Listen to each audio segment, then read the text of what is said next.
Hey, and welcome to the Vergecast for the week of April 2nd, 2012. I'm Josh Topolsky. You're Nilay Patel. I'm Nilay Patel. I just want to make sure I'm not. And we have your name is Nilay Patel, yes. Traditionally, Miller goes second. Well, he's Nilay Patel. Yes. And we have a special guest, Ross Miller, with us. Yes. You're not so special. I'm a little special. I mean, you're just one of our guys. My mom says I'm special. You just one of the... Well, I disagree with her, frankly. One of the bros. All right. You're just one of the bros. Anyhow, Ross is here. We're going to do a little... and Paul is also here. He's out in the... I just heard him screaming. So We're doing the Miller swap later. He's out in the antechamber. I think he took... What is an antechamber exactly? It's a chamber before the Before. chamber. Is the chamber before the chamber? Yeah. Yeah. I guess Not to confuse, I feel like we're in the antechamber and he's in the chamber. Because of the size of this Because chamber. of the size, yeah. Because this feels more like an antechamber type situation. Yeah. Anyhow, so we're gonna talk. This is the Vergecast, by the way, where we discuss the week in technology and technology culture. And this was quite a week, let me tell you, for both technology and technology culture. we learned, we loved, we laughed. At various proportions. You've done a lot of crying. Varying degrees. I have been in tears of joy for the last 2 days. We'll get to that in a minute. We're gonna just get to that. Just you wait, baby. just you hold tight. Oh, that reminds me, I'm gonna need my laptop because I have a list. Oh God. I got a list that I'm gonna need. I'll need my laptop or my phone. Michael, I'm sure he can hear me. You can get that later. Oh, there you are. Oh, you're over there. Sneaky. Anyhow, so we should get into it because we have a lot of stuff to talk about. It was a busy week. Super busy. Busy week. And we had some couple of interesting things pop up. Ross, do you want to talk about? Should we talk about the PS4 stuff? Because there's some gaming news this week. Yeah, there's a little bit of gaming news. We'll talk about that, and then we'll talk about the HTC. Yeah. All right. Yeah. So Or HTC is HTC. Vlad might say. All right. So the big thing with the PlayStation 4 was, and Nilay, can you pull Just up so you again? know, we had there was a little bit of news this week about. Look at this! Don't hit any of these cameras. A little bit of news this week about potential specs for the forthcoming or next version of the PlayStation. You can just. I will provide you with the specs, Mr. Miller. Thank you, good sir. Thank you, Michael. Please. You're the best. So in a nutshell, Let me just move this Lumia. Go on. this Lumia. No. Let's focus. I don't know. Okay. Focus on the meat. All right. So anyway, yeah, the PlayStation 4 rumors, which have been kind of kicking off the last couple weeks. Orbis was possible name. Anyway, Scott Lowe from IGN Hardware, or Tech, whatever it is. IGN Tech. IGN Tech. Yeah. Sorry, Scott. How dare you, Scott? Our apologies. Anyway, PlayStation 4. He had a scoop. Apparently, the chipset for PlayStation 4 is going to be based on current gen, off-the-shelf AMD chips. AMD. Quite a shocker. Yeah, a far big difference than the cell processor they did last time. Yeah, I mean, the cell was a super custom IBM built, and this is like, well, They were like, AMD's they were like, hanging around. Microsoft is doing okay with this off-the-shelf stuff. Yeah. Yeah, Maybe and we should They've been doing it for rethink years. it. I'm like, Generation PlayStation 2 was a custom thing too. I think the RSX chip. Yeah, that's right. That's right. Are we out of the age of custom chips? I think It's we over. are. Is it really? Have we just progressed to a point where we don't need the custom stuff? Which is like the off-the-shelf stuff is good enough? I mean, the dawn of PC gaming. Wouldn't it be awesome if this was not the dawn- just, but it's if the not the dawn PS4 of- was just a gaming PC? It's not the dawn of PC gaming. I just made that up, man. All right. Anyhow, so what are they run it down? All right, so rundown. It's an AMD A8 processor and Radeon HD 7600 family. HD. HD. Yeah. Roshan This and is, by the Vlad are way, just right now. crying right now. I know. But Vlad, how happy was Vlad? How excited was he about this? Yeah. He was.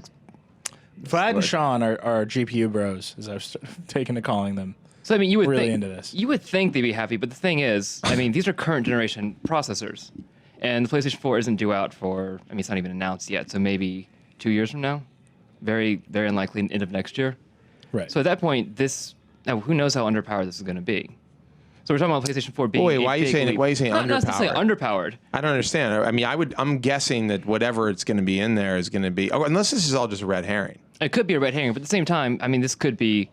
By the time it comes out, looking less less of a revolutionary extension or an evolutionary leap in graphical technology. But I mean, this also implies that it won't be able to. I mean, the rumors about the PS4 have all been like kind of like negative rumors so far, right?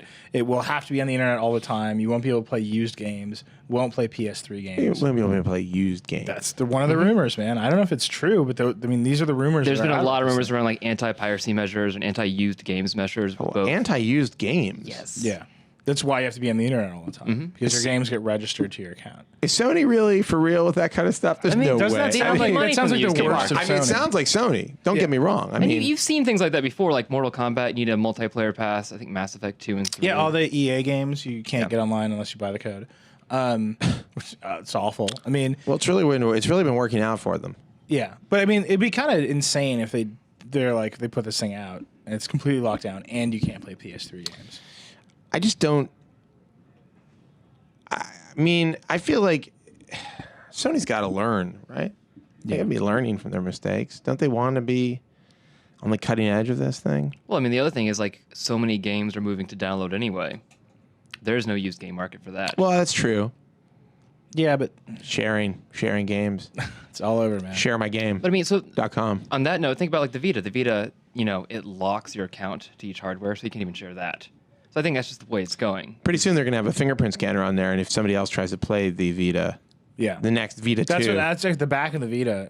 it's just fingerprint Well, it's got the scanning. webcam. It's just a face. Yeah, I'll be honest with you. It's hard for me to get excited about. the PS4. It's hard for me to get excited about something that's just been described in like a GPU and CPU. I'm not saying it's not interesting to hear, but like I don't know anything about the PS4 and what they want to do with it, or if it even really exists. No, I agree. And I think it's just like it's just specs. It doesn't tell us anything. I mean, it It's tells not- us something if it's right, you know. And I think it's I think it's relatively interesting, but it's hard to like put a picture together, you know. It's not like there's an image or an idea of like it's going to be this. Well, I think Except that it's going to have to be online all the time, and your games will be everything about it is And there are no probably used games. draconian. Well, but I mean, you know, there's no used games in the world in the App Store. Right, but how cheap are those games? I don't know, Neil. How cheap are they? How cheap are the PlayStation 4 games going to be? Not cheap. They're going to be $50. That's how cheap they're So going to be. the other thing that's worth noting, I think kind of everyone knew, but this is, you know, a much bigger assumption now.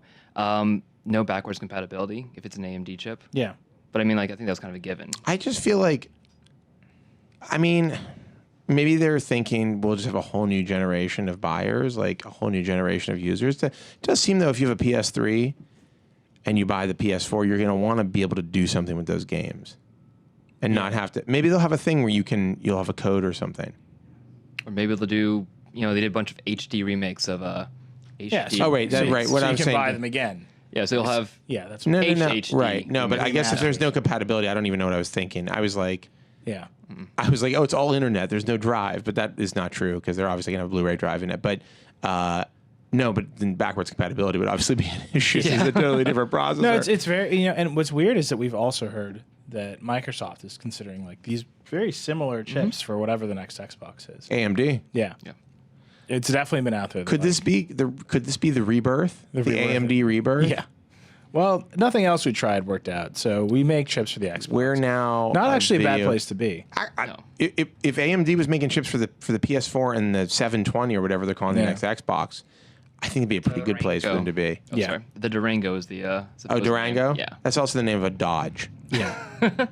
It's not cool. The Durango is like their ultra huge. No, it's the middle-sized one. Is it? Yeah. You're like I've been looking at this. I'm looking at Durangos. Is it? There you have it, folks. Eli Patel, quote, I'm looking at Durango. No, I had when I was in high school. That was when the Durango came out. I had to find that out. Oh, so you're in high school, you were looking at Durangos. Yeah, I was deep in the Durango scene. Is this hand too Which scene close to you? Is this Wisconsin. bothering Have you you? always Is been The fact that it's inching ever closer is a that little upsetting to you? I can't odd. get, I hate seeing myself because I always think like, I look like an idiot. Look at me. I'm an idiot. Look at this guy. You know, speaking of what I Not look gonna do it like, again. I was listening to John Gruber and Dan Benjamin do a podcast. I listen to this. Talk show. Did you hear this? They talk about me How on pale it. you are. Somebody's like, you got to. They talk about you, and I was like, all right, I'll listen to it. Wait, what all did they say? Pretty entertaining. They were like, so Gruber starts talking about me. He's like, Josh, he's like talking about the Lumia review, which we'll get to in a moment.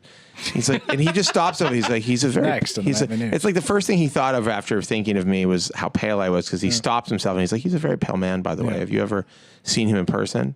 You don't seem that. And then Dan Benjamin suggested that I was like that the computer was sucking my soul. I was like a vampire. I was like one of 'Cause those. all you do is review phones. He was suggesting that I was like What's the name of the character? The Dracula character? Is it Renfield?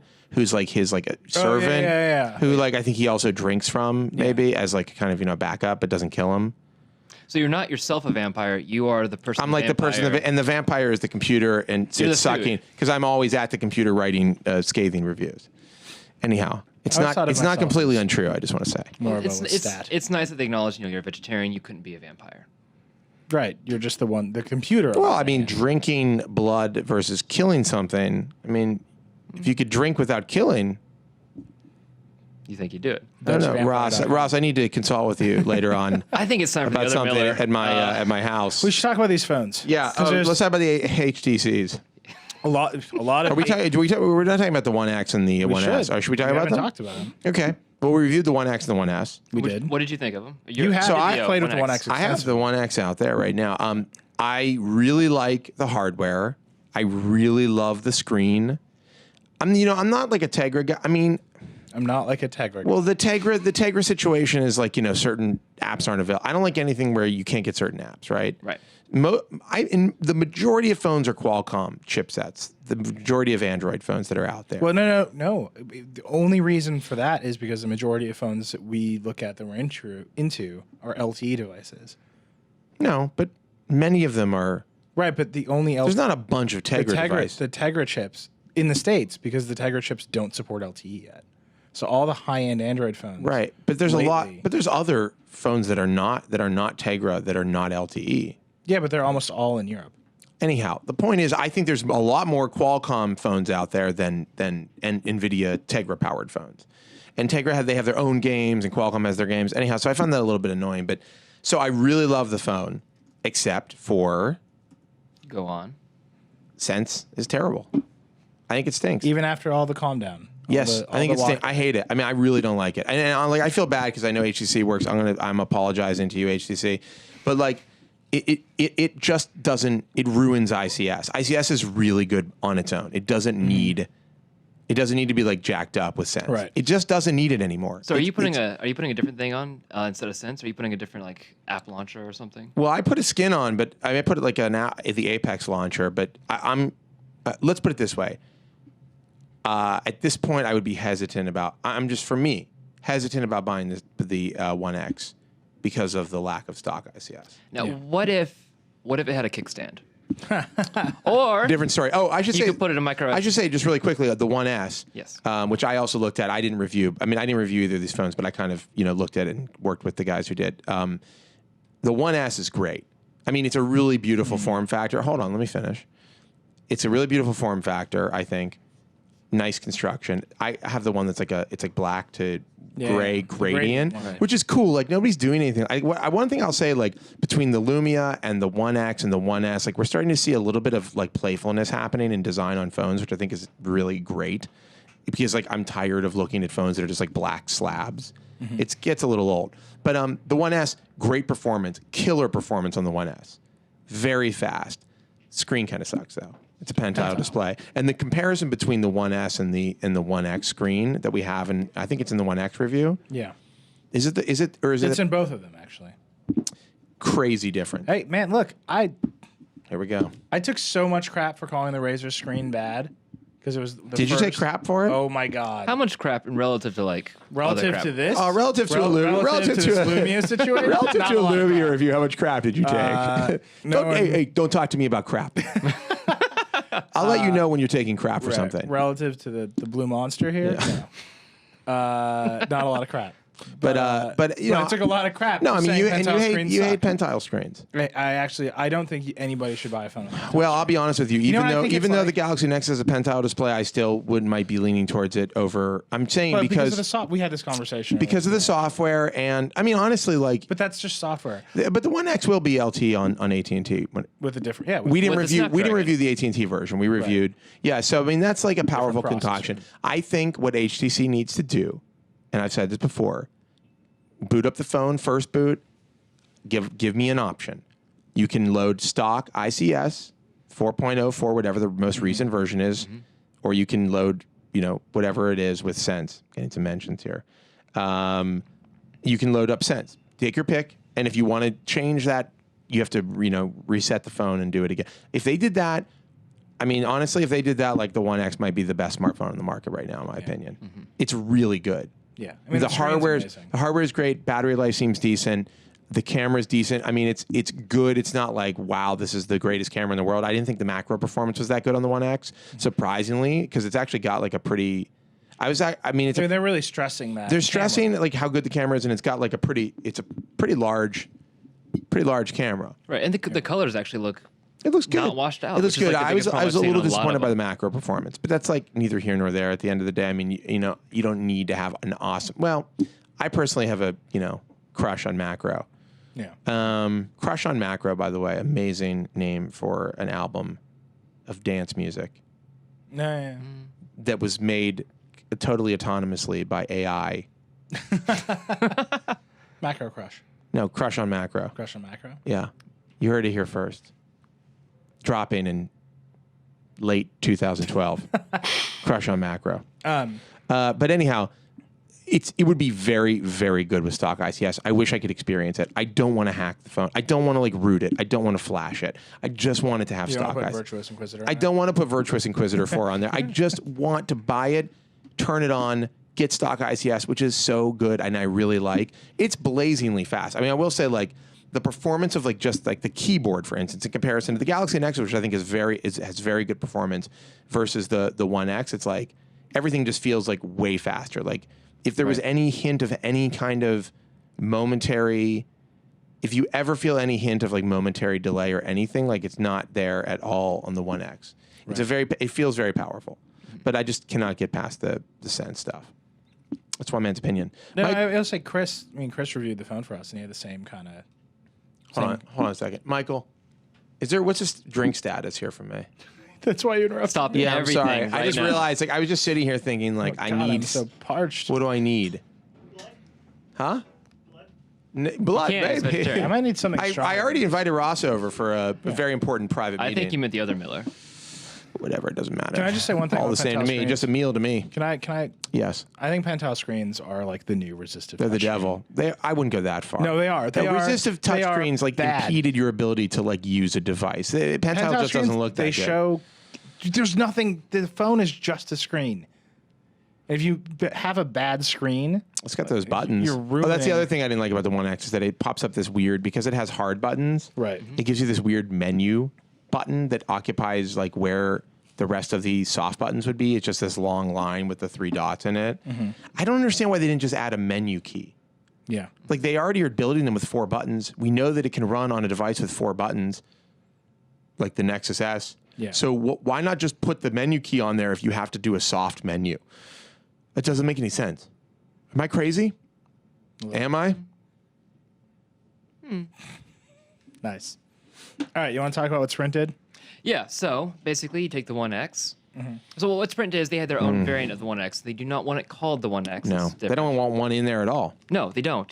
Everyone thought it would be the Evo 1. It's not. Evo 1 is a great name. Yeah. Thus that's a- trashing HTC's entire strategy. They're like, listen, we've finally got a. What are you saying here? There's no vodka? It's as strong as it gets today. Seriously? I think there's gin. I don't like gin either.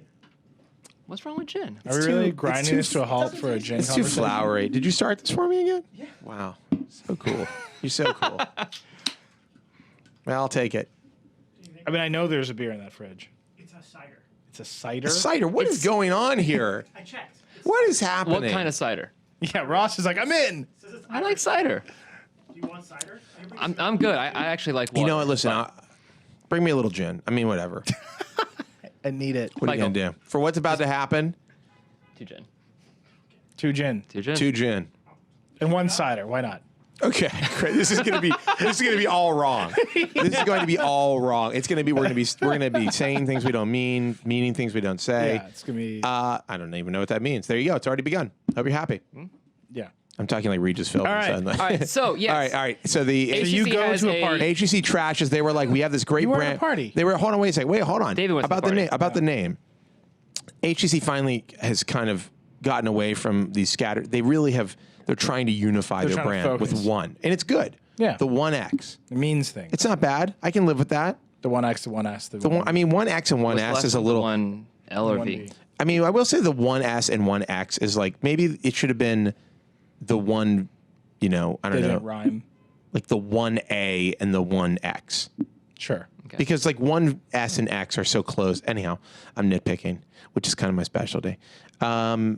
But yeah, Continue. so anyway, so HTC Sprint didn't like has that. this- well, they didn't want to unify. HTC has this brand, the One brand, but HTC and Sprint have this partnership brand they've been doing for a long time, the Evo. And I've heard of honestly, that. the Evo 4G did great for Sprint. It actually just ended of life, and it's been many years actually since Yeah. it came out. So it's one of the most popular. It was a big phones. that was a big phone for them. Yeah, it's a huge phone, and not a single Evo since then has matched it in sales. That's because they've all been mediocre. Yeah, well, I mean, even that phone had its problems, but at the time, it was revolutionary. right. It was resolutionary. So instead of doing the Evo 1, a combination of the two brands, they did the Evo 4G, but the Evo 4G LTE. That's the big difference. It's HTC Evo 4G LTE. yes. Yeah. It For a literally network it's that like- does not exist, might I add. Yeah, Right. right. Do we know anything about that kickstand? That Sprint's kickstand network is nice. gonna a few months from now they're gonna launch it in some markets in Texas. I mean, it is the Dallas, one. It is Houston. essentially the 1X, right? Yeah, It is. It's the 1X internals with a different body and actually a really nice kickstand. Really No, the nice kickstand's really nice. I honestly don't. I don't approve of the kickstand. I'm getting a weird buzzing in here. Sorry. There's just like a.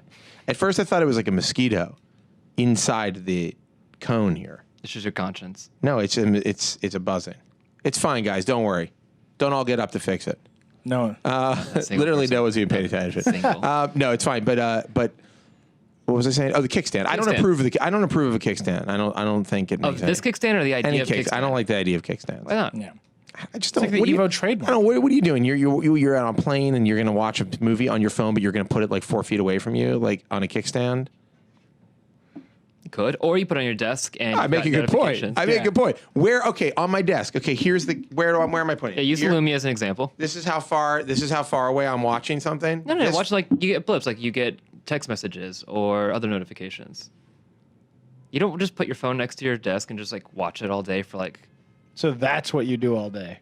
between bouts of Reddit I don't- and writing I don't do that.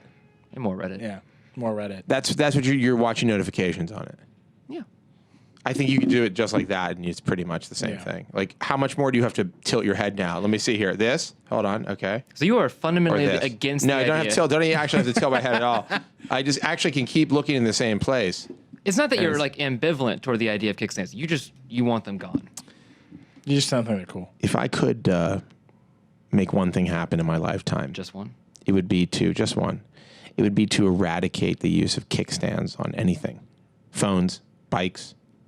Really, really dreaming big there, buddy. I don't even know what else you put a kickstand on. Why would you eradicate the use of kickstands and bikes? I'm just evil. I'm just pure evil. Do you propose everyone just gets off the bike and just Yeah, on lay its it down. side? Just lays You it can down. see it just fine on its side. Just lay it. You don't have to. You don't even have to move your head to see it. No. Can I just point out that Sprint has now announced 3 phones for a network that just does not exist? The Well, Viper, the we know that. Galaxy We know Nexus. that. We know And that. technically, though, the Galaxy Nexus may not have LTE on start. We know that it. The rumor had it that they would have it turned off when it came out. But they advertise it as having LTE. I'd be pretty. Well- I'd be pretty upset if it was like not an LTE. It's having device. LTE on a no LTE network. Yeah. But I mean, we know LTE can exist. It's going to take 2014 is their rollout. Maybe 2 years. Well, they're gonna play catch up. That's why that they're. right? That's why they're in third place.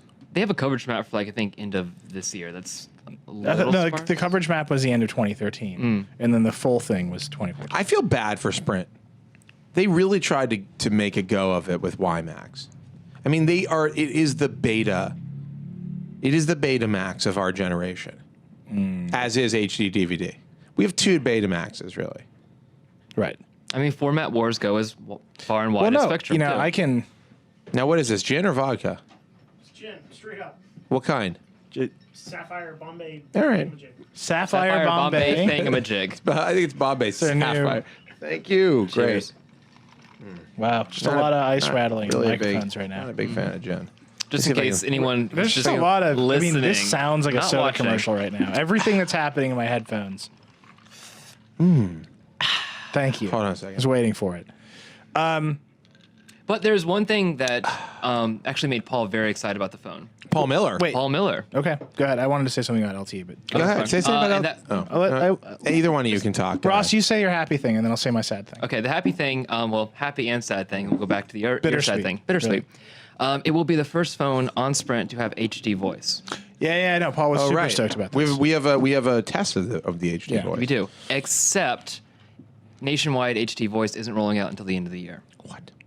This phone is just a lot of promises. I don't understand why this phone exists. Why would you make a phone? Nothing's available. It's like here we're going to ship you the phone on when does it come out? Pre-orders start May 7th. May 7th. What? Okay, let's just say May 15th for something like the that. shits and giggles. We're going to ship you the phone on May 15th. You'll be able to use it at the start of 2014. It's like we're not going to send the screen. Honestly, you'll get the screen at a later date. What you're gonna get is the kickstand. Right, you'll get the kickstand, the shell of the phone, and we'll ship the screen and radios at a later date. Yeah, I don't know. But we'll charge you for LTE service. Unlimited, though. Unlimited. It is unlimited LTE. Make a note. I want Sprint to be successful. Let's be honest. Not Microsoft. Whoops. Coming up next. Yeah, it is coming on my mind. At the top of the hour. At the top of the hour. News at 11.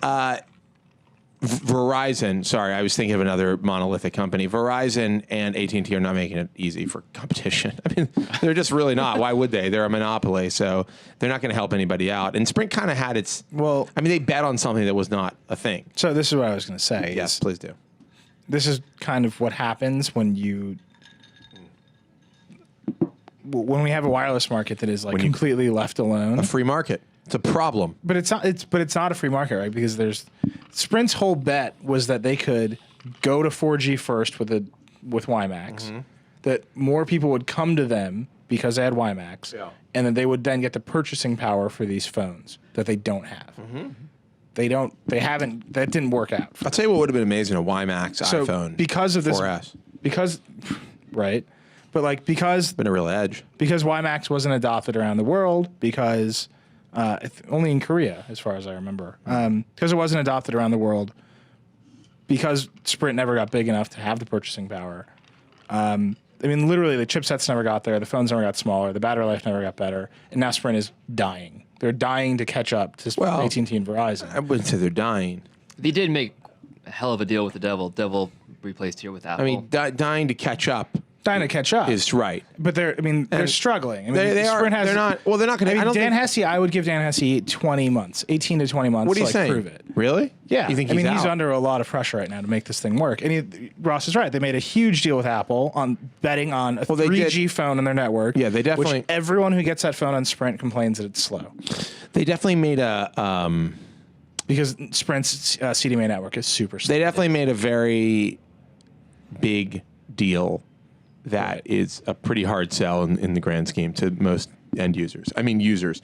They're going to just say, well, why would I get it on Sprint when I can get it on Verizon? The unlimited thing is the only thing, but then the data's slow. Yeah. So it's kind of like 6 of 1, half but dozen. they have to bet on the network because they don't have that network. What else do they have? No, but I'm saying this is like if the FCC had said one thing, which was next generation networks in America should be LTE. Yeah. They should be interoperable LTE. Yeah. Sprint wouldn't have blown a ton of money on WiMAX. Yeah. They would have been able to build out a network that was competitive. Did they not- And if they were interoperable, they would have been able to bring phones back and forth from it. WiMAX wasn't the last blunder with Spectrum and Sprint. What was the thing they just? Oh, Clearwire. Clearwire. Or Clearwire and then Light Squared. I mean, Sprint is like, if you can commit a blunder, like trying to get more spectrum, they're gonna do it. But I mean, this is like they because there was no direction or like coordination of like our spectrum. Sprint is like flailing. Right? well, as you know, and like that's great. It's the free market. But what's going on? That's with a this? huge What's going waste on of with money. this sleeve? Oh, you're a renegade. But now it's You have a wait, hold on. back It's there? not even with that one yet. No, I need to go down one on this one. Yeah. Yeah, There we go. it's looking good. Is it? You're- I think. I do look sickly in here. What is going on with the lighting? I do look horrible. I guess it's just my face. That's I part wanted of to the. tell you this for a long time. I know. That's part of the problem. Also, you're sitting next to me, and I make everyone look bad. It's true. That is true. Well, you Yeah. make everyone look a lot lighter. That's for sure. Yes. In this room. I mean, just wait till I get back mean, from And vacation. in case you're wondering, yes, that is racist. How is it racist? Well, I am I stating look so facts. healthy, and you look so sickly. That's all I'm saying. That's racist. That's Stop talking about my people like that. Anyway, All right, should we move on? Should we get to the big guns? Should we break out the big guns? am I done ranting about wireless? I mean, spectrum I as you coordination? know, I just think it's a tremendous waste of money for. But you know, Sprint to have done this. I wrote a piece in the Washington Post. Many libertarians and conservatives were ready to, not unlike what I've experienced this week. Oh, that is good cider. We're ready to get out. See? We're Go ahead. And you we're were out- like, no cider can be good. we're out there with the pitchforks Go on. and the blowtorches and the pliers, ready to get medieval on my ass. There's no pitchforks in that equation, by the way. I mean, I guess there might be. Anyhow, because I said we should have the government should have a hand in the regulation of our wireless networks. If we're going to be the biggest, baddest, greatest country in the world, this is not the way to do it. A bunch of Sprint customers who have crappy cell service. Yeah. You know. I mean, like, just think about how much money Sprint wasted building that network. They're going to waste tearing it down. Yeah. They wasted. I mean, how about interoperable devices? I'm fine to sign a contract with somebody, and I'm fine to pay the fee if I'm going to break it. But like, let me take my device elsewhere. But here's I'm going to pay for your. If I'm going to pay for your crap. Yeah, no, I mean, it's going to be a sad day when the three biggest networks in America are all running the same technology, and the devices still aren't interoperable. No, it's insane to me that I have to. We have to. There's some band. It's insane to me that we still have to to. deal with this idea of AT&T and Verizon with LTE when we know like you could have done this a different way. Yeah. And nobody stepped in and did anything. Yeah. FCC, they don't care. FAA, they're not interested. SEC, they don't want to get down on that. USPTO, they're not happening. No. Oh, what's Just gonna the keep FTC. the just keep FTC? Where are they on this one? Department of Natural Resources. CIA, FBI, Screw those guys. NSA. How you couldn't help out? What's the problem? all those lazy acronyms. Yeah. MIB3. I mean, they weren't in on. It's time. Where are you It's time to guys? bring in Paul. Yeah, I think at that point. Okay, Ross, thank you for joining No us. problem. As always. Miller Lite out. Oh, what? Can you Miller get me Lite. one of those? Because this Got is it. a lot of sugar. Yeah, I'm not really into this gin either. What did you say about that? Really? You can throw your hands up, huh, Michael? Yeah. That's how it's going to be? What's up? Should we? Sorry. I can't do anything. I'm moderating these horrible comments. Yeah. How bad are they? Are we doing phone calls today? By the way, I want to take some calls because I really want to talk to some of my fans out there. All right, we getting Paul in here? We're getting Paul in here. Well, anyhow, where is he? It's nice to have that air coming in here. It's just hot, so hot. I wish I could tell you guys how hot it is in here. There he is. Hasty boys! The Descendant. HD boys. Hasty boys! Wow. I'm so excited. The Descendant. That's right. The Descendant is here. The Descendants. Did you ever understand the reference? Yes. George Clooney. George Clooney. I'm George Clooney. Paul's on Hawaiian I'm vacation running right now. through a suburban neighborhood in Hawaii in sandals. in sandals. Just because I live in Hawaii doesn't mean my life is any different than yours. My wife cheated on me before she Before she died, and you didn't know, and now you know, and it's tearing your family apart, but also bringing them together, As it turns out. as it turns out. And maybe you'll punch somebody right. who had it coming, or did they? Maybe they turned out to be an okay And guy. then I'll win an Oscar. He didn't win an Oscar. Did you he? draw us? Yeah, dude. No way. I haven't Okay. painted it yet. Paul is like really into paper. That's all I do anymore. That's it. Basically, I'm a is full-time paper artist. Paper 40 artist. hours a week. Paper. How do you get Paper. the fine lines? There are fine lines in there. What do you mean? Those should- are all. Those are all with the main. Can we see? Can we see what you just worked on? Can we get a shot of this guy, I gentlemen? haven't colored it in. I didn't. And Eli's face is brown. Well, it is brown. It's brown. Let's not be PC. No, it's cool. No, It's it's a brown. brownish hue. Yeah. It's the name of my Can we see that? Oh, look, there it is right there. Look at this. Brownish hue. I'm not going man, to tumble it that's until I color it all in. I look I'm like. not going to tumble it until I color it all in. I look like in this drawing. Have you guys ever seen the Swedish version of Girl with the Dragon Tattoo? The abusive parole guy and I look identical in this drawing. Wait, what is he? Yeah, What are there you go. doing? I look like the abusive parole guy from the Girl with the Dragon Tattoo Swedish version. Okay. So that's kind of insulting. Let me see that. What do you mean? No, that looks pretty good. That looks good. That looks. Oh wait. I'm sorry. That's Ross. That looks like that. I had it Yeah. backwards. I look great. Yeah. Ross looks like an abuser. I like how none of you have pupils. Should we take a call before we jump into some other stuff? Well, We got to talk about Lumia. let's talk we about gotta get Lumia. it off. Listen, I want to talk about Lumia. It's about the Lumia 900. I'm review. in from the antechamber. You're in from the antechamber into the chamber. Are you guys ready? Are you all ready for this? Is everybody ready in comments, in chat? I just want to make sure we're ready to go. All right, cool. So I reviewed the Lumia 900. and I gave it a 7 out of 10. That's his final score, 7 out of 10. Now, the only scores higher than that would be 8, 9, or 10, and varying decimal Well, points. you could do 7.1. Could be 7.1, could have been 7. Think of that. Could have been 7.5, but I gave it a 7. And I think the phone is a beautiful piece of hardware. I think that Windows Phone has a lot of great qualities, but I think that in terms of our current landscape, current mobile landscape, it simply would not be a phone that I would recommend to somebody for a wide variety of reasons, including but not limited to Bias. my intense bias against everything that Microsoft has anything to do with, and also my bias against Nokia for just purely existing. Which, by the way, now I know, because there is no subtlety. Nobody who listens to this or reads our posts who is angry right now, not everybody, but the people who are angry, will not catch the subtlety of the humor there. That was sarcasm, in case you're wondering. It's a type of humor that I employ on a regular basis, and sometimes it can be a little hard to spot. But that was sarcasm. But let me just explain here. So I think that the phone has a lot of good qualities. I think it has a lot of mediocre qualities. I think it's got some bad qualities. The quality that I think is worst right now is the ecosystem.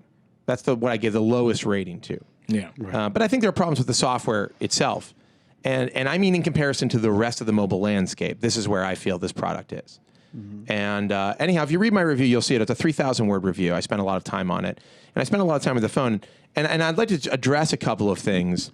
Somebody said my humor is dry, not sarcastic. Yeah. I mean, I think it's a little both, honestly. What was your word? Fancasm? Fancasm is a problem my brother and I have had as we've been growing up, which is phantom sarcasm. There's also fancerity, which is phantom sincerity. It's when you're being sincere and somebody thinks you're being sarcastic. That's fancasm. Yeah. So I might say something to Neil like, "Oh, I really like your new haircut." Yeah. And you're like, "Really? Yeah. You're gonna diss my hair?" And I'm Why? like, "No, I'm serious." Why are you such a terrible person? Exactly. And then I thought you liked his hair. see what I'm saying? Exactly. And then the opposite of that would obviously be me saying something sarcastic and somebody think it's serious. Like, Right. "Wow, I really like that shirt." No, I do. Anyhow. So anyhow, I want to talk about the Lumia just for a second. So I want to address a couple of things that I've been accused of. So there are, right now we stand at about 2,300 comments on the Lumia 900 review.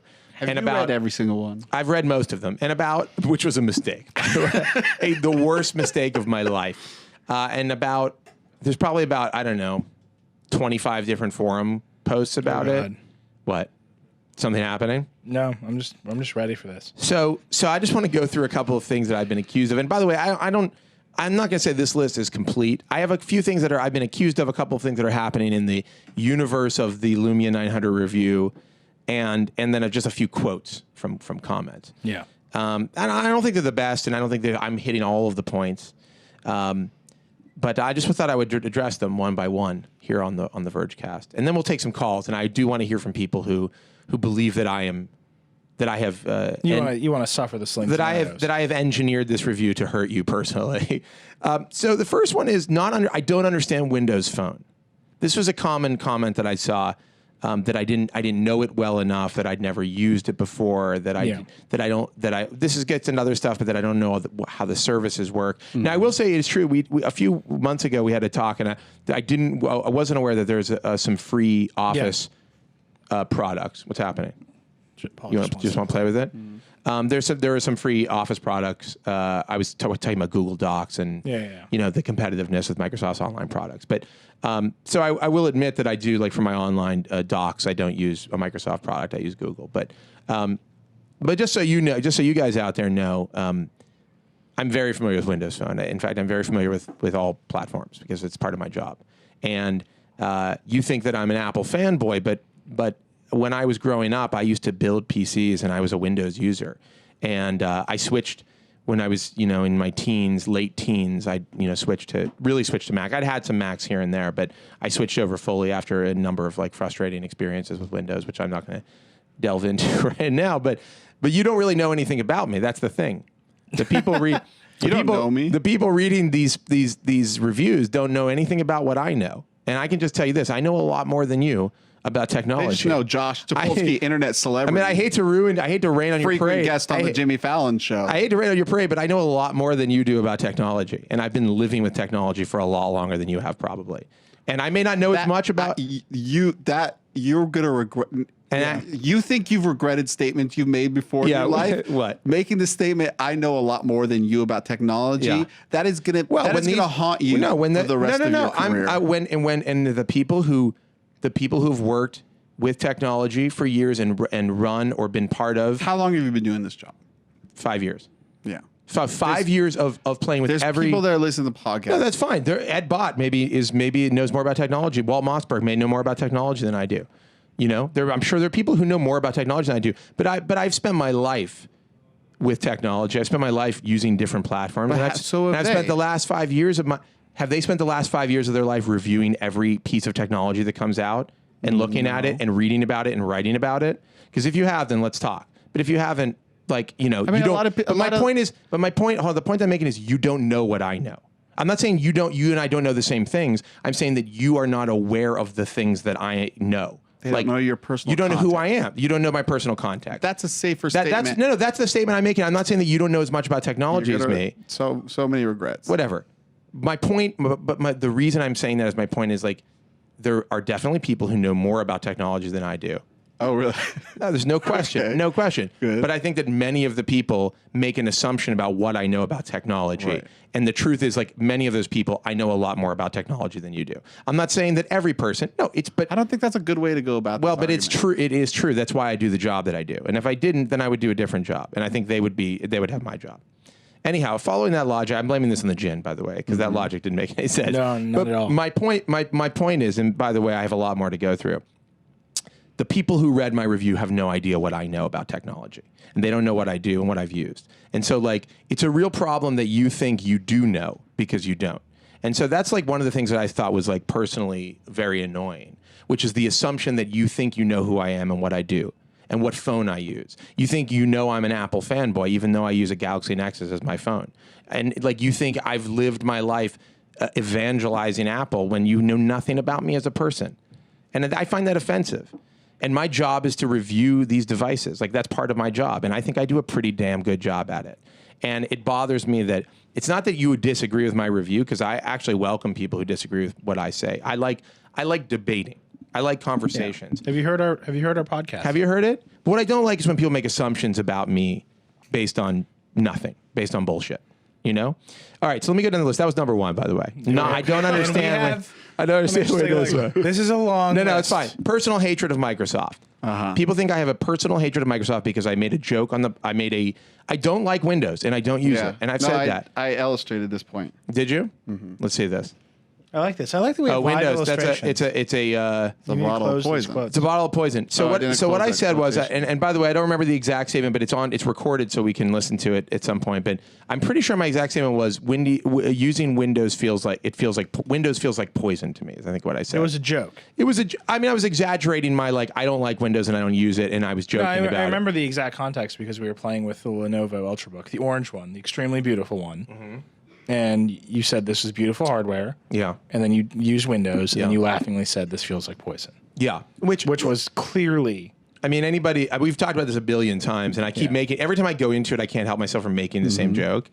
You're just always carrying a shovel on your shoulder, and you like to dig the hole. I like to dig I am kind of the person who, like, you're a hole digger. Yeah, I'm a hole digger. Can we open this door? It's incredibly hot in here. Or turn on the thing. Or any way of getting something. You're like Paul Newman in Cool Hand Luke. You're just digging those holes, and then you fill them back in, and then you have to dig the hole again. And then 50 raw eggs? And then you eat tons of eggs on a dare. 50. Do it. That seems like a lot of raw eggs. Yeah. Continue. Anyhow, okay, so I don't have a personal hatred of Microsoft. I actually think a lot of the stuff they do is cool. Mm-hmm. And I have relationships with people at Microsoft that are really good. And we've worked with them and their PR people and, like, the people who create their products a bunch of times. So I don't have a personal hatred of Microsoft. And I'll just add this. I have no personal hatred of Nokia either. Like, I just want, like, people making cool stuff to win. Like, I hope that they make great stuff, and I hope that they win doing it. So, I don't have there's nothing for me if I hate Microsoft. Like, I don't get anything out of it. Mm-hmm. Like, it's not helpful to me in any way. We cover technology for a living. Like, if anything, have increased our Microsoft coverage from when we were at Engadget. And I just don't know what I would get out of hating Microsoft. Like, I can't figure out what would be in it for me, except that I'd have to sit through 2,300 comments about how bad I hate Microsoft. I think all Microsoft products are poison. This is connected. Obviously, I said it about one thing as a joke. I don't think that all Microsoft products are poison. I think you're pretty stupid if that's what you think I think. Xbox 360 though, terrible. Which is basically the only video game system that I actually play. Because you think the PS4 is like poison. Then I like this one. Somebody said the phone isn't for experts. The phone isn't for people like me who are expert, like pro, power users, but it's for everyday people. But then I also was told in comments that it just takes more time to get used to Windows Phone, which I find to be fairly combative statements. Because I think that you should be able to. I feel like those two don't line up really. If it's for the average user, then it should take less time to get used to it. And I shouldn't have to figure it out. The same person said both of those. No. I'm saying that these are some opinions that I heard about my review and why it was bad. My 7 out of 10 review. People fall in love with it instantly was the other thing I heard. That they fall in love with it instantly. So I heard it takes time to get used to it, and then people fall in love instantly. Then, of course, Apple fanboy. Oh, yeah. I'm an Apple fanboy, but also Android fanboy.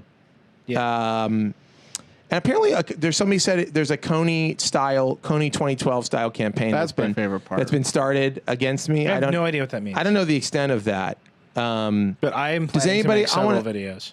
I'm going to ask here in the chat. Does anybody know what the Kony 2012 campaign is against me and how I can get involved? I'm definitely making a video though. So you give somebody some money, and then they send you a pack of stickers and posters, and then they put it up, and it's your face and your name, and they make you famous, and then you get arrested for war crimes. Well, I hope that everybody who is going after me ends up on video ranting and masturbating in the nude. Like the Kony guy. You don't know about definitely this? check out the story. Are you joking? But I definitely tried to avoid the main Kony guy. I read the headlines. Got arrested for No, I don't think you understand my confusion. He's like I don't know why you think that discredited him at all. I mean, you don't. Every night. I don't. I just want those people to be arrested. Baiting in the nude. I personally will be in the nude, masturbating in the street at any moment. Let's see. Somebody said, by the way, in chat here, they were like, "Have you ever made an app? Then you're not more knowledgeable with technology than me." I mean, I'm definitely not more knowledgeable at making an app than you, but I highly doubt we have the same. I'm saying you thought you regretted the Windows poison. No, I don't. I'm not. I don't regret. I don't regret the Windows poison comment. I don't regret this. What I regret is people's lack of subtlety. What I regret is the level of ignorance that exists. Saying on the people internet. that disagree with you are stupid. Yeah. No, but I mean, I'm not saying that. I would like to address. I mean, these comments. Wait, I have more on my list here. Oh God, this list is endless. Keep going. We're going to get through these pretty quick. I don't understand how a Windows Phone multitasking works.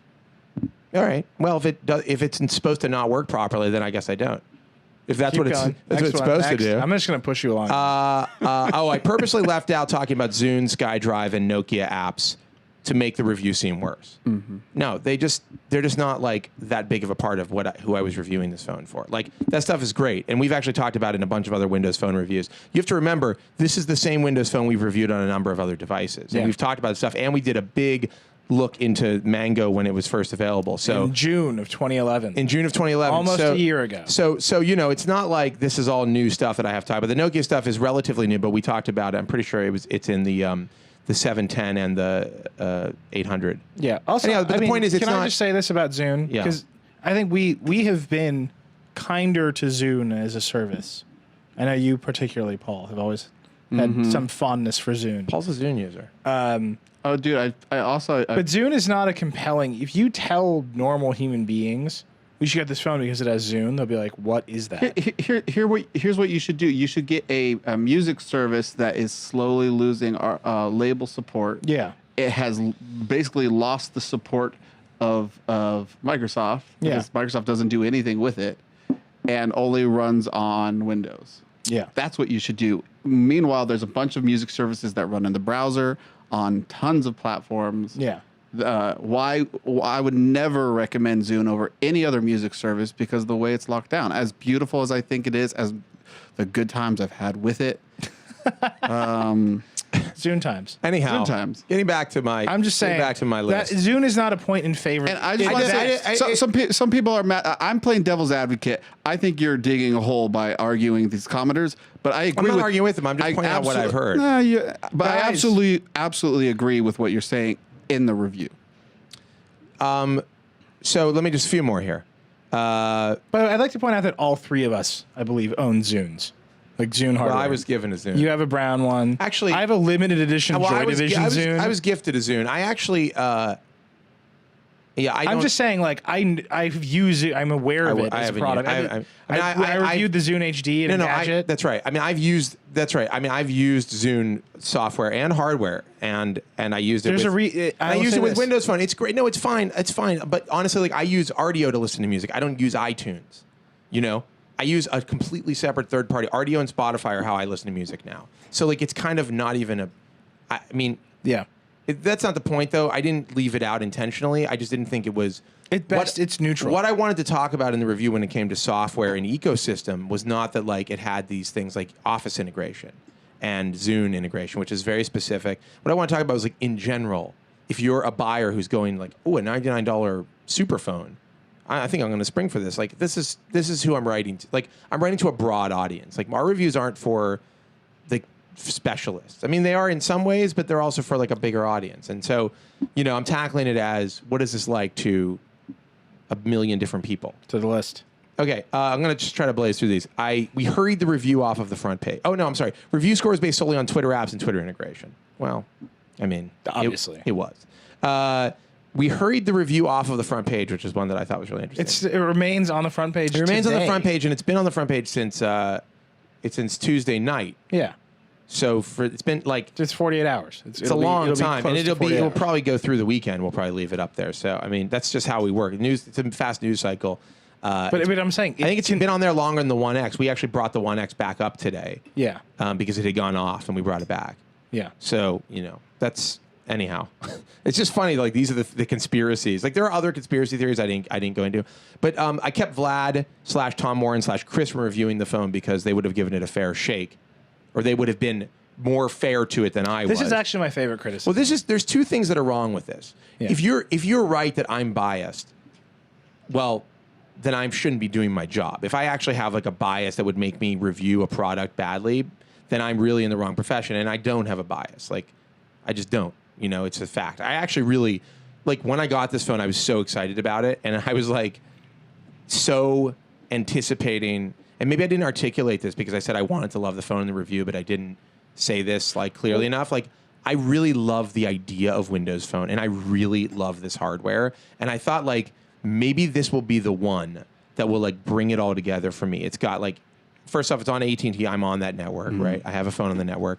It's LTE, so speeds will be good where you can get it, you know. And it's like I don't know what I guess I thought like this will be different somehow. Like it'll be different than the last Mango phone that we played with. I've been saying on the by the way, I've been saying this repeatedly. Like, why is anybody excited about the Lumia 900? It still has Mango. I've said that 5,000 times on the podcast. You're gonna regret that. Now, what do you say? I mean, I am of the camp that everybody has bias, but as a professional reviewer, you separate yourself from your bias. Like you said, going in, you wanted to love the phone. Isn't that kind of a bias? But you went in. No, I think I and do then that with you every. had to separate it when you write, and the product that you put out is hopefully unbiased. Hold on. I mean, honestly, wait. We named our interim website "This Is My Next" as a joke because of Josh Topolsky announcing that every new phone would be his next phone. I do have. I mean, this is the frame in which we've been reviewing. In all honesty, define the word bias. I think everybody has bias, and then as a professional, you move past that. But my bias in this case would be what you're talking about. Is my bias is like I'm biased towards like new products. Like I think that like new products are gonna be better than old products. Like when I see the new phone that I think looks good, and my first thought isn't like finally Windows Phone. It's just like that looks awesome. Like the One X, it was the same thing. I was like, oh man, that could be this could be my next. I mean, I did actually think it for both of these devices, and both of them I walked away. This is my next, and both of them I walked away going like, I'm going to stick with the Galaxy Nexus. Like basically, that's what. And it's disappointing because I thought like one of these would be like, this is way better. Like this is better. Like this is the thing I want to use. Can I just make a technical and style note for our readers, please? Yes. The word is bias. It's spelled BIAS. You can have a bias, which is a noun, or you can be biased, which is spelled B-I-A-S-E-D. ED. You cannot be biased. No. And if you write you are biased in my comments, I will ban you. Whoa. That's it. That's not true. He's not going to Straight up. ban you for if a you typo. get it wrong, He will not. No, that's not a typo. No. It is a It's common, grammatically it is incorrect. super irritating It's basically mistake. it's a grammatical error, but it's a grammatical error that I will no longer tolerate. guys, you have my solemn promise This guy. that I will not allow Neeli to ban Fiendly you. robot, you're done. No, Goodbye. no. That's incorrect. That's it. That is inaccurate information. Neeli will not ban you if you use. I am biased. You know, against you bias. just asked everybody. I did. This is what happens when you argue All right, hold with on. people like this. I got Now more. everybody's Yeah, gonna Eric Phillips 42. Good night. every You know what I'm post saying? is going to be full with comments that say you are biased. this is pretty I'm good. going to start doing it. To Hey, post. by the way, somebody, hey, can you ban? I'm going to load a Hold post on, hold right on. now so I can comment Sorry, you are can you biased. guys? on Can it. you ban the guy named Josh Topolsky from chat Yeah. who is not me? I don't know how long he's been hanging out, but see you, Yeah, dude. You- D5 gravity. Oh, you called in last time. I don't know. Change your name if you don't want to be banned from this chat. You're not even spelling bias right. Okay, I here we gotta go. say. Whoops. Nice going, Tyler. Excellent work. Okay, hold on. Let me just get through. I got a few more, and then we're going to be done. And then I just want to say, I'll make a final Back to statement. the list. I'll make a final statement. I kept Vlad. Oh, right. This is the thing I wanted to say. So I Oh, kept Vlad, Tom, and Chris. Tom, and Chris away from this. So two problems with this. One, the first is you're saying I have something against, like something about me that I wasn't capable or I didn't know enough or that I hate Windows or Windows Phone or whatever it is. Like you think that's like why I gave it a bad review. Not because what I said in the review was true or at least accurate, but you think that there was another reason, a secret reason that I couldn't review the phone properly. That's version one is like, so there's a problem with that. The second is that it seems like you're saying you wanted somebody who would agree with you more to review. Like you think Vlad or Chris, by the way, who read the review, agreed with the score and actually like edited some of it with me, like when I was finishing it up. And who has a device? And who has a device and saw all of the same stuff. But And it's still his next phone. he says that he wants Oh, to yeah, make he it his wants next to- phone, yeah. and we'll see how that pans out. But that you think that like what was it? You wanted somebody who would be more biased towards More Yeah, biased. get it right. more biased towards Hear that D. towards Windows Phone. Like, is that what you wanted? Like, or do you think they understand it in a way that I don't? Because we've done reviews in the past where the scores have been higher. But that's actually the reason this got the score that it got. I mean, if you look at the way we score and if you understand the methodology here, this got worse scores in ecosystem and software because it has gotten better scores before. And what's happened is it has stagnated. I don't believe that it has moved the ball as far as the ecosystem and as far as the software development is concerned. That's why the scores are lower. Because when you sit there static, not moving the ball forward, look, in technology it's like being a shark. You move forward I or was you really die. hoping you'd do the shark thing. You move forward or you die. All right. Okay, here we go. How many more are on the list? Just I have quotes now. Quotes? This is the worst review I have seen of a tech product in a long time. When this phone becomes the #1 selling consumer device of all time, they will just say, I knew it. Mr. Topolsky, misspelled, will live to eat his words. How do they spell Lol. Topolsky? They put an I on the end of it. Topolsky expects Android and or iOS behavior. Again, this is someone who thinks they know jack shit about me. You have never met me. You've never talked to me. You don't know anything about what I think. Topolsky expects Android and or iOS behavior and considers anything different to be broken by definition. Really? Broken by design. You really? Is that what I think? Thanks Yeah. for letting everybody into By the just way, a that is little what he thinks. He says that every day. a little snippet of my brain. I appreciate it. Strange. You gotta get over that one, though. Strange person on the internet. You really know me. And then this review is an embarrassment for such a reputable site like The Verge. It is inaccurate, misleading, and very biased. Bias? Biased. High five for the D. Very biased? No, it's got ED. It's got ED. Anyhow, just a little taste. Just a little taste. That's all I have, by the way. I'm done with my list. But what I do want to say is, I'm sorry that you didn't like. I'm really sorry that you didn't like the review that I gave the phone. And I think that part of that, I do think that part of that comes from you being told by Microsoft and Nokia that and by AT&T, in fact, that this was going to be This is it. something. Biggest launch. This is it. Biggest launch AT&T's This is the ever phone. done. This is the phone that's going to put Windows Phone on the map. This is the device that's finally going to Can I- compete with the iPhone and the flagship Android devices. And like now it's almost like you have to walk this fine line of, but it's $99, so it isn't supposed to compete with them. But yet AT&T said this will be their biggest launch ever. So I feel like people who are interested in this platform have been set up in some way to think that this is something it isn't. It isn't competitive with the Galaxy Nexus or the iPhone. It's not as good. It isn't. And I will say this. I'm sorry. All the other reviews I've read make that point. I mean, Wired gave it a 7. Walt Mossberg panned it. Even the reviews that were positive say it's good if you compare it to like cheaper phones, but it doesn't go toe to toe with iPhone and Android and the top tier iPhone and Android devices. I mean, I'm not trying to I'm not defending my point. I'm just saying like, I'm sorry if you didn't like it, but like, this is how I feel about the phone. I wanted to like it. I was actually hoping this could potentially be the next phone that I own and use as a daily device, as my daily driver, as we say. It just isn't. And it bums me out. I know you're bummed out too. Like, I didn't want it to be this way, but this is the way it is. I'm sorry to have hurt you, and I'm sorry. And I don't think you hurt anybody. And I'm sorry that I'm hurting. No, but here's what I have to say about this phone. So you know, my apologies that we don't agree, I guess is what I'm saying. There's nothing I can do about it. Well, it's not your fault. No, it's my fault.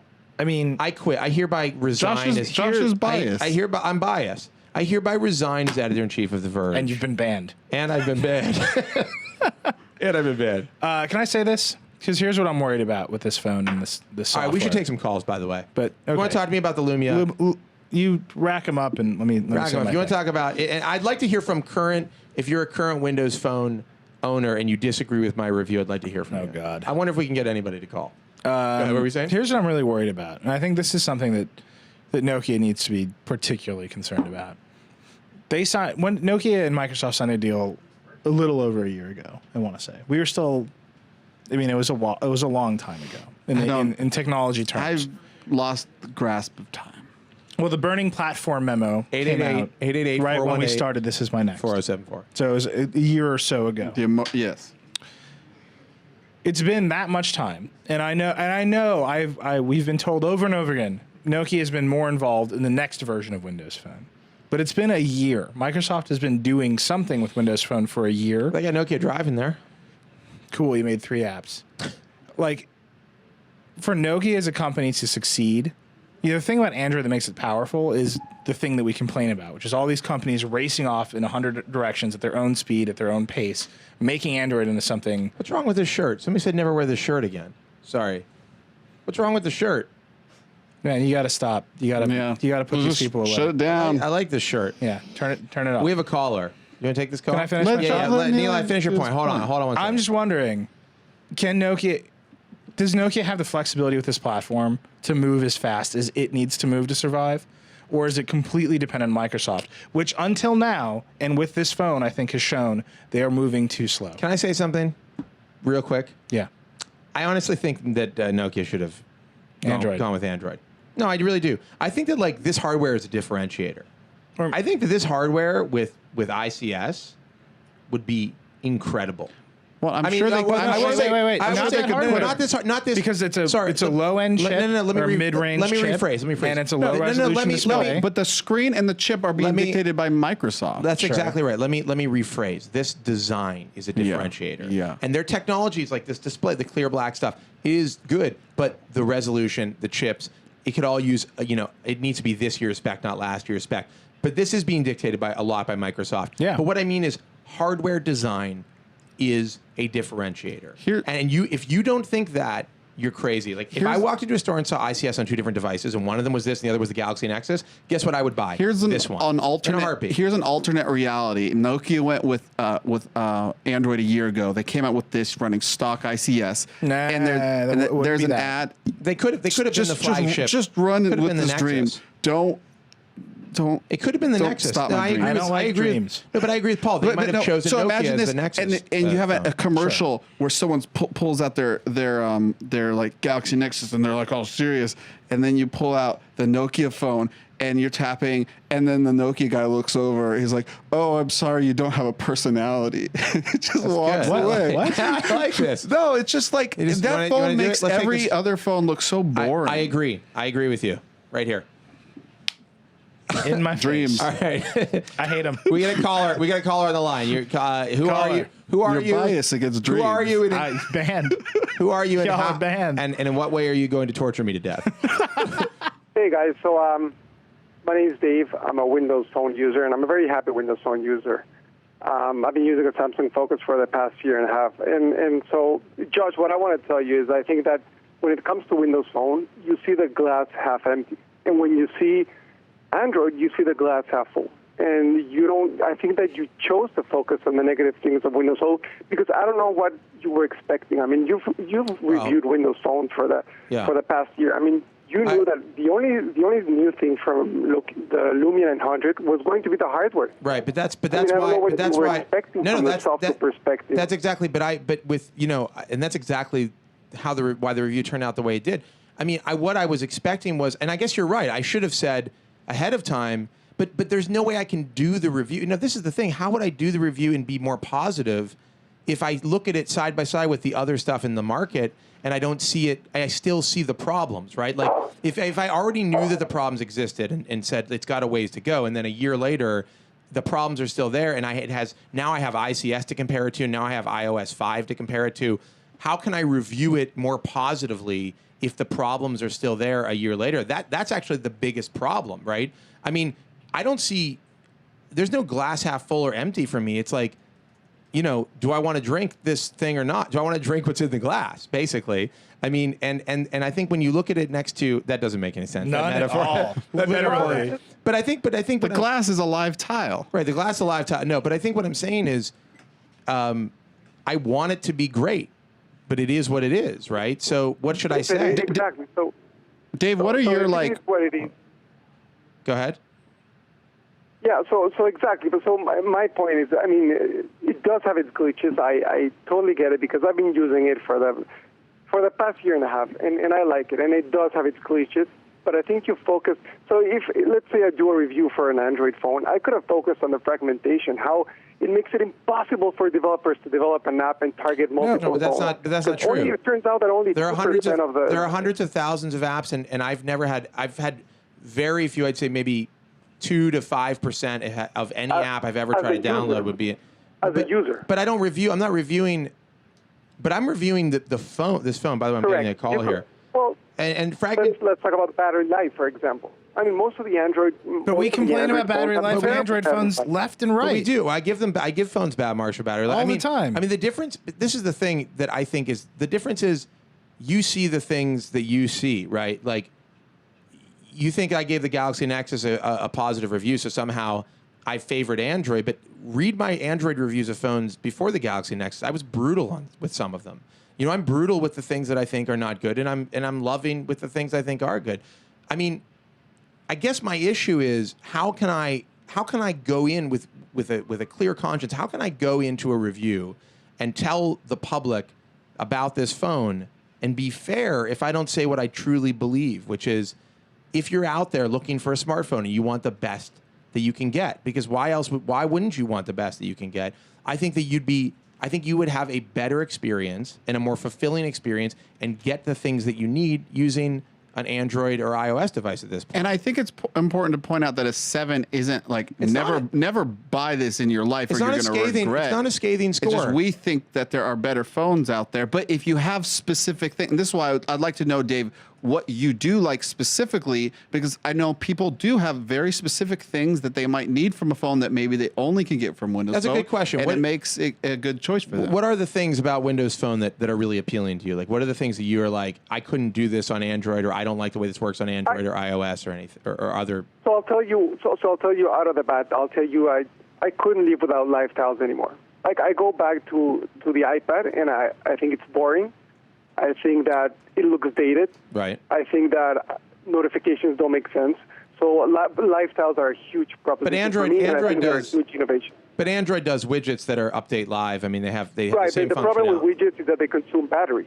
The problem with widgets is that I guess they do. But, I mean, I'll say this just as a comparison. So your live tiles, they tell you how many email messages you have. I have a widget. It's a system widget built into ICS that lets me put my inbox on my home screen. I can scroll through my inbox messages and see what new emails have come in, as well as seeing the number of new messages I have. So I can actually, in some ways, triage my email without ever having to even go into the email application, which is far more useful than just seeing the number of unread emails you have. And I get through a day using my Galaxy Nexus. It's not an issue. So here's my world. You've got the live tile that you say you can't live It's a matter without. of preference. No, But in that sense, it's a matter of I'm telling you my opinion. I agree, and it is a matter. Are of there other things other than live tiles? Yeah, what else besides live tiles? For example, I'll tell you the following. I think the email client is amazing. Conversation View works beautifully on a Windows phone. It's good. I mean, it is good. The email client's good. It is I mean, very good. I'm not knocking it. I really dislike the conversation view on the iPhone. Well, the iPhone's Yeah, it's terrible. miserable. The iPhone's terrible. It's good on Android. I did praise early on the mail client for a lot of things. And in fact, I do think the mail client is good, but the mail client didn't change. Wouldn't You have changed. didn't mention it during the Lumia 900. Well, because we'd already talked about the email client. What I mentioned were the things that really stood out to me. Like if you don't have a good email client, you should get out of the game. Let's put it that way. If your email client isn't Apple. competitive, Apple's is still it's getting better It's slowly. very slowly. usable, but it's very usable. Yeah. And I mean, I'd like to point out, I don't think that during the iPhone 4S review we sat around talking about the email I mean, client. do I either. talk? Okay, Or how the about Galaxy this? Nexus Do review. in my iPad review, do I ever mention the email client? I don't mention it. I don't think I do. And why would I? Everybody knows what the client's like. I mean, that's the point. It's a good client. I like it, but I don't mention it in the review because that's not the thing that stood out to me. What stood out to me was the amazing display or whatever. And that's the same thing with this. It's like the stuff that stands out to you that you feel is most important to know. Right. And you know, the thing about reviewing anything is like you have to review it in the context of the world. So you can say these things are great about Windows Phone and these things are bad, but at the end of the day, you know, there's another $99 phone available on AT&T that's the iPhone 4 running iOS 5, which is a really, really good phone. Are we arguing with Dave? Somebody said we were arguing. I don't think we're arguing with just Dave. talking. Yeah, no, I'm here. I'm just don't want to interrupt. Dave, do you feel like we're arguing with you? No, not. I think that I mean, I do believe, and I still think that I mean, guys, I've seen a lot of people love these phones. A lot of people that, I mean, unfortunately, it's not selling as it should be, but the people that own it love it, and they wouldn't switch, and they love the phone. So Microsoft is doing something right with Metro. I do think they're. And you have I to agree agree with with you. I do think they're doing something right with Metro. I agree 100%. And they love it. No, and I just think they need And to. they don't complain about the I'm told- thickness, and they don't complain about the scrolling They in don't. the same way that you do. Right. Well, they don't get paid to review phones. I mean, I do. That's my job. Like, I have to complain about that. I mean, I'm the guy who complains about, like, you know, I used to complain about how gingerbread moved through home screens. I thought it looked stuttery. Yeah. You know, that's my thing. You know. Anyhow, Dave, we got to move on to another call. Thank you so much for calling in. sorry. Really appreciate it. Thank you. We have another caller, another Windows Phone user. You're on the air. Tell us your name and tell me in what ways you would kill me if you were in a room with me. Hello, caller. Caller, you're on the Hey, air. maybe I had to think about that second He was question. like, well, that's a pretty complex. I have a lot of options. Hello? Did you bail on us? Why would you bail on us? Did we lose him, Michael? Hello? Well, can now, hear you're getting a call on. I don't know what's going on. We can hear you. We're going to move on. Are you Sorry. an AT&T customer, sir? Are you on AT&T? Whoa. Whoa. Whoa. That was a hard hang. I still would what? highly encourage people to call in using Skype. Use Skype if you or can. maybe HD Voice on the brand new Evo 4G LTE. Imaginary HD voice on the imaginary Sprint LTE network. Awesome. Who do we have? See, sometimes dreams are important. Dreams. Dreams are important. I got Dreams Miller over here. All right, who's calling in? We got a call? You're on the line. Tell us a dream first. Tell us about your dreams and your name also. My name's Chris, and I dream of a good Windows phone Oh. because I own the HTC Surround. Ooh, Okay. rough, dude. Wait, hold on. Rough. Wait, it runs Windows Phone 7.5, It does. right? You Same got the basic spec. You got the Yeah. Mango update. What do you think? Yeah. It still feels like a 2010 operating system compared to iOS and Interesting. Android. Are you now? How long have you been using it since it came out? The Surround. About a year now. What did you Yeah. have? What did you have before that? I had a Palm Pre 2. Oh, okay. Wow. Now I know where you're coming from. So Pain to pain. I felt the pain. I know how you feel because you know what this is Yeah. like. This Did is. you have a Migo device in the middle there? Is this a? Hold on. Is this a thing though? Like I want to ask. Is it a thing that I do feel like there are people who gravitated towards Eeyores. No, they're not Eeyores. They're like the people who are addicted to drama. WebOS. That would be more like Rabbit. I feel like I watched a lot of I Intervention with Becky, and there's on a always the enabler second. who's addicted to the drama and the conflict. I do feel Rabbit. like, but I do feel like they gravitate towards Windows Phone. There's a segment of Palm users that were like, Who's addicted to honey? Somebody trampled my garden again. Who did it? What do you think? What do you think it is that made you? What made you go to Windows Phone after WebOS? Pretty much just Zune. Zune. You're a Zune user. I love, Zune's the only thing that keeps me with the Windows Phone right now. And you got those great speakers too. That's true. You Is got that the why? surround. Is that why you bought the surround? Are you? You must. You just set it down in the middle of a room. And You it just must be- feels- It's got the I worst said I kickstand watch of them. movies. Yeah. I just watch high def On the phone. in surround. So are you going Yeah. to get are you going to upgrade to the Lumia? What are you thinking? I don't even know. It sounds like you might be in Australia. Are you in Australia? Yeah, I'm from Australia. You're here in the I'm States. thinking. Wow. Depends on what Windows Phone 8's like. Because Yes. I seriously Yes. think that they could seriously improve it. The thing is, multitasking is terrible. That could be improved. All right, so you own the plat. You're a user of the platform. You're saying that multitasking is not good. Yeah. So you agree? Because, I'm not high and drunk. Like I wasn't just making that up. No, I really liked your review because it's the only everyone seems to give Microsoft a free pass, but they're not it's not as good as iOS or Android. I think it could be as good, and I agree with you that Windows Phone 8 could be amazing. It's actually what's so frustrating about it is it seems to be so stagnant. It's like I mentioned the Twitter app hasn't been updated since since 2010. Like, how can you Microsoft just give them $1 million or something? Just update it yourself. I don't know what you have to do, but it just feels it's like. Go ahead. They should focus on instead of numbers, they should focus on actually getting good apps. Right. Yeah. Right. I agree. I mean, No, we ran that whole piece about how they're going after these student developers to pump up the app. I was actually impressed with Ardio on it. It plays in the background. I think it looks really nice. I think it aesthetically fits in. But there's there's so few and far between. Anyhow, we should move on to another call. But thank you for your call. It's interesting to hear somebody who's actually using the device. Also, we paid that guy. Okay. We paid him $100 US. No, Australian dollars. Which in Australia. My PayPal email What's that? is Yeah, send me your email address so I can PayPal you the money. Yeah, and you'll get $100 US, which in Australia is worth $1,000, I believe. Okay. cool, thanks. I'll get a Lumia. You get a Lumia. I think you All right. can buy do we have a car. Thank you very much, Michael. Do we have another caller? Okay. They're queuing it up. We're good? I'm talking to Michael here. 5 minutes.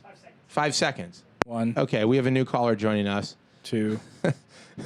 Nobody 3. got my subtle Australian diss there. I was saying that their money's worth far less than ours, but it's actually probably the opposite at this point.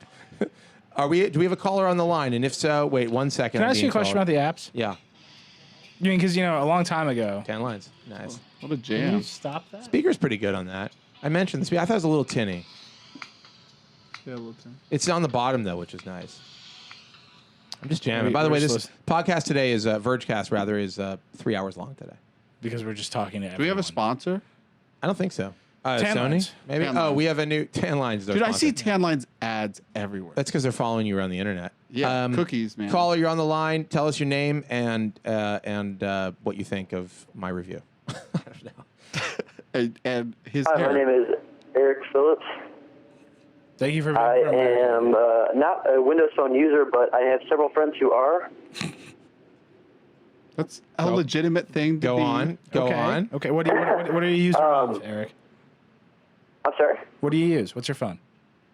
I have a iPhone 4, Okay. and I'm very, very happy with it. I'm on Verizon, so usually I don't have network problems, but currently you guys are cutting out, which is not cool. But my friend, I play in a band, and our drummer had he had an iPhone 3G, and it finally went kaput on him, so he bought a Windows phone, and he said it was just to hold him over until he could get a new iPhone.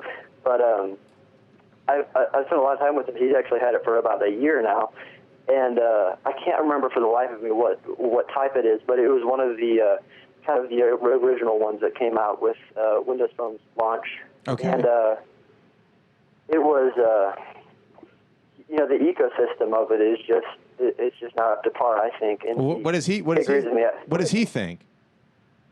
Well, I've talked to him about it, just kind of comparing what what he thinks about it. He just thinks it's not kind of the app selection is not there. I feel like, listen, I don't want to discount what you're saying, but you're an iPhone user, and this is very circumstantial And evidence. you said it was to tide him over, but he's stuck with it. Yeah, but I'm just concerned because I'm not saying that you're lying, But okay? you might be biased. But you might be biased. No, but Trolled in the face, but dude. I think it's you can't really know what it's like for him. He probably just maybe complains about it.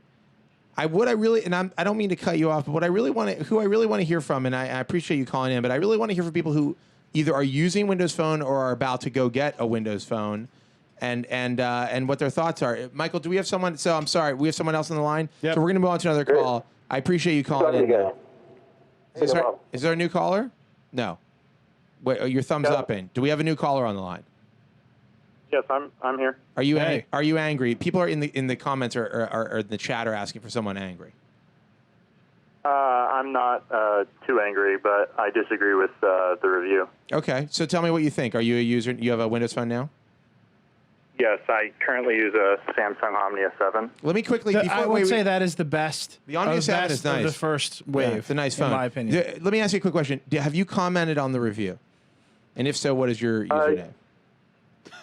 Yes, I And I did. peed And my username's mvan. M Ban? Can you spell that? B-A-N. This is illegal. B-A-N. M Ban. Can somebody find out how crazy these comments are?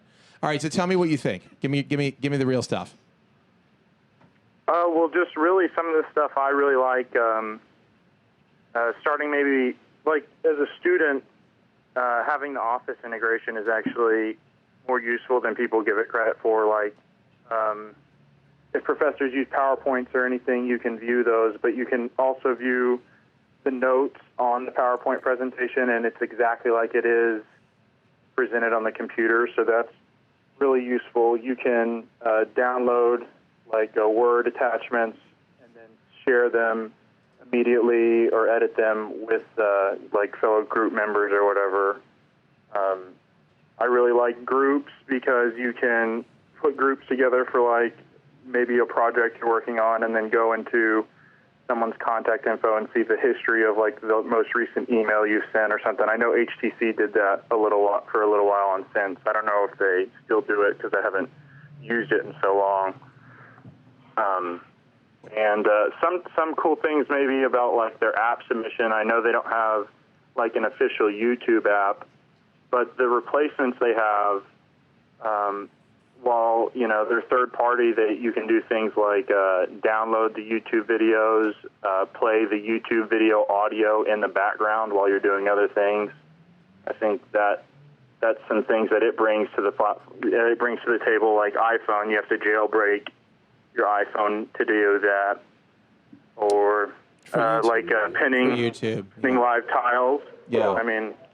All right. I mean, it sounds like point. so some of those points are really valid. I think the Office stuff, for instance, and admittedly, I'm not a big Office user. I do use Excel occasionally. I use Word very occasionally. Most of our stuff we do collaboratively is in Google Docs. I work on the internet. Yeah, you work on the internet, but your points are really. I'll say this: they are totally valid and very specific. I mean, the stuff about the groups and the PowerPoint stuff is completely valid. I just think. To a broad, and by the way, I get that like you have the phone and you enjoy it, and that is great. And like if you get, I'll say this, the Lumia is a great phone if you're already loving Windows Phone. Like I think if you're using Windows Phone and you want a new phone, like I think the Lumia is a great device. It's got LTE, so that's a big improvement. And I think the design is really beautiful, and I think the camera it's okay. What's your number one feature that you would like? Yeah, what's the thing that you don't have right now that you'd like to have? I'm curious, or so is Paul, I guess. You can be curious. I would say the updated hardware specs should be nice, and maybe I don't know. I'd like to see what they're going to do, maybe in bringing over something from Windows 8 and being able to run two apps next to each other. I know the screen really isn't big enough to do that right now, but I think that would be really, really cool if they could do something like that. But by the way, we have somebody who's going crazy in our chat right now who says you can play YouTube audio in the background on iOS. And I feel like I've tried to do that. maybe it's possible. Do we Especially- have I've looked and looked for an app for my iPad to be able to do that, and you Let's can't see. do it. You have an iPhone. You want to try My it? battery's dead. Oh, your battery's dead. And by the way, just spamming chat repeatedly is that's Yeah, one you don't way to have. get it. We're paying attention. We'll get it. Okay. Well, look. Thank you for calling in. I mean, those are some very valid points. And somebody mentioned in chat. They were like, "Well, then why didn't you say that? If this is like, if you're already a Windows Phone user, it's like, it's not what the review's about. Like, it's a brand new phone. It's not about telling people who currently own Windows Phone to go get this device. It's about what's the phone like, in my opinion. I will say, the side by side apps. In Windows 8. Well, I really like the by the way, we haven't talked about that. Oh, we didn't even talk about the fact that Paul went out and bought an iPad, even though he said he wasn't going to. I broke. All right, we're gonna take. Here's what we're gonna do. Let's hold it. Say the side by side apps it would be so nice in so many situations, especially like I'm using paper a lot, and I want to reference a photo that So you I can have in my sketch it? email. Yeah, so I can sketch it. Yeah. And it's such a great. Or what about use for what side about by your side. what about having the browser and you've got the little All sorts sliver of things. Twitter or a All chat or sorts of something? things. Yeah, no, it'd be good. You know, it's great multitasking and being able to have two windows open at once. This is so awesome. Okay, so we're gonna take one more call and then we're gonna chat about some other stuff. Caller, you're on the line. And thanks to the dude who just called in. I thought he made some good points. About his specific needs and uses of that stuff. You're on the line. What is your name? And what did you? I don't know. Do you hate me? Are you mad at me? My name is Raymond. I'm in Maryland currently. But actually, I'm not gonna say I hate Windows Phone. I'm currently using one. I have one of the original Focuses. It has a 7.5 on it. I mean, I'll say that the way I think of it is as a feature phone almost. Like it's a high-end feature phone. Well, it can do more than a feature phone, but I'm saying in terms of concepts, like the way you use it is besides multitasking and the ideal of having tiles is really more of just a feature phone. That's the way I use it in a sense. Right. I use it to make calls, text, and the only real thing I use besides that's not on a feature phone is my email and the People Hut. Right. Hub, Right. I had an old Samsung slider. All I really used with it was just, my music player and a call and text people. Now the only difference is I can use Zoom and Pass and listen to and stream music anywhere. Well, and access internet. I will say this. I mean, when you think about what the core uses of phones are, I mean, I was griping for a while, like, Android doesn't have the good games, and iOS has much better games and apps, and when you get right down to it, and I spent a lot of time thinking about this. There's only a few things you're really using all the time on the phone. I mean, some people have apps that they're like, I've got to have this app. Like Foursquare, I've got to have Foursquare. I mean, everybody has Foursquare now. Paper is a good one for the iPad. Yeah. It is true though that the core experiences can be very good in Windows Phone. And I say that like there are good experiences. And by the way, again, we've talked about this before that there are great experiences in Windows Phone. But when you look at it in the competitive landscape, and that's how we have to look at it. When you look at it in the competitive landscape, it's not the par. It's got some some stuff that is like supposed to be forthcoming that isn't there, and it's like, and that makes it tough to recommend. It makes it tough to say. What's weird is that Apple and Google are in a race, like a flat out race.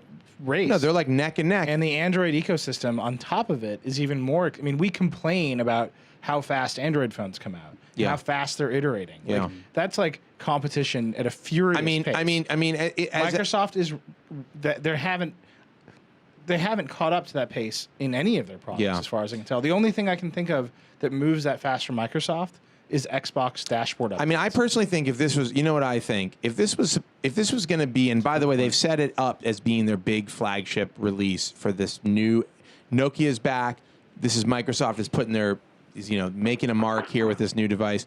I feel like they should have endeavored to update the software when this phone was released. Like, add some features that people have been asking for. Like, maybe even just a few things. Tighten up the multitasking. Well, I think that's what they originally were planning on doing at first. It sounded like they were going to release like Apollo or whatever, or Tango, whatever the next version of. Tango is just like they're like cutting It's like, let's emerging make it- market. Yeah, make it cheaper. Yeah, they're That's trying to something make they it need run to on. do. No, they need Apollo is 8, right? Isn't Yeah. that what they're talking about? I mean, if this had come out with like a brand, I mean, and I don't know what they would have put in it, but had they addressed some of these issues? I mean, this phone could have been. I mean, you still So have I want issues. you to do something real quick. Yeah. Imagine if you had the Amigo Hamilton version of multitasking. And so when you swipe, you know how you swipe to the right, you pull up your apps. What if you swipe to your left? And that was their style of multitasking. Well, it's not the style. You know, that would make a significant difference. Well, You'd be able to actually exit out and manipulate your apps in a significant and much more efficient way. Well, but the method of multitasking isn't as troubling as what actually happens when you multitask, which is many, if not most, apps have to reload. I mean, they're reloading. It feels like they're reloading. Many of the third-party, and by the way, you can blame the third-party developers, but it's Microsoft's job to get third-party developers on board with whatever they've introduced. And you can believe for sure that when iOS has a new version that comes out, everybody scrambles to get up to date with the newest. No one's waiting on Retina. No one's like, I'm going to hold off on getting the multitasking right. You know, when Apple introduces it. So that's part of Microsoft's job as the stewards of this OS is to get people, you know. Is to get that working. So I just think it's not so much, and I agree with you that some of the ideas from Migo would be great to implement here, like the haptic feedback on the keyboard, which is amazing in Migo, on the N9, which I was just playing with. Well, you do have a form of that on Windows Phone. I disabled it, but you can't set it up to feel like vibrations and stuff. No, I know, and it's good, but no, I think Nokia had. It's nowhere near on par. Right. Another thing I wanted to bring up was: have you considered getting an N9 and simply putting ICS on it? There's a version. It's a NitDroid. You know, I feel like something that you. I feel like they're doing that. If you enjoy the hardware that much, and you're saying ice cream sandwich is that phenomenal to you, you know. Well, I do, that's but perfect match for you. Then. But you've got the lower resolution screen, you've got the slower CPU, and like I feel like it's kind of last gen in terms of. I mean, what I want is cutting edge internals, cutting edge hardware design, and cutting edge software. That's what I'm looking for. Like The triple cut. But here's what I want. Here's what I want. Here's what I want. I want the 1X internals, display, and camera in the body of the Lumia 900 running stock ICS. Dreams. Done. Dreams. I'm done. All right, we got a. We got Hey, can I just say something? No, we're gonna take. Yes, We'll go take ahead. one more. This isn't shielded well enough. Because if I put it over my little box here, I hear it in my headphones. Are you serious? Yeah. Another reason. Wait, to knock it. We should have put it at 6.5. Should have been 4. Is that the phone? Or All right, we're gonna. Are we gonna do another now one? the data came We're gonna through, do- you and wanna do- I'm hearing stuff. Do you want to do in here. another call? What do people say We'll here? do one more. Remember when the original iPhone, like that? Oh yeah, no, I hear it now. Going through every Do we speaker. do we want to take another call or do we want to move on? Let's do one more. We're gonna do one more call. Yeah. And then we're moving on. There's not much to move on to. Here we go. The shirt is from J. Crew. I don't know why everybody's got a problem with it. Okay, it's chambray. OCJP. It fits me comfortably. You're banned. And later on, I'm going to go cut some. I'm going to go cut down some trees. You got a problem with that? I don't know what the problem is. I'm just wearing my lumberjack shirt. Chill out. Everybody take a chill pill.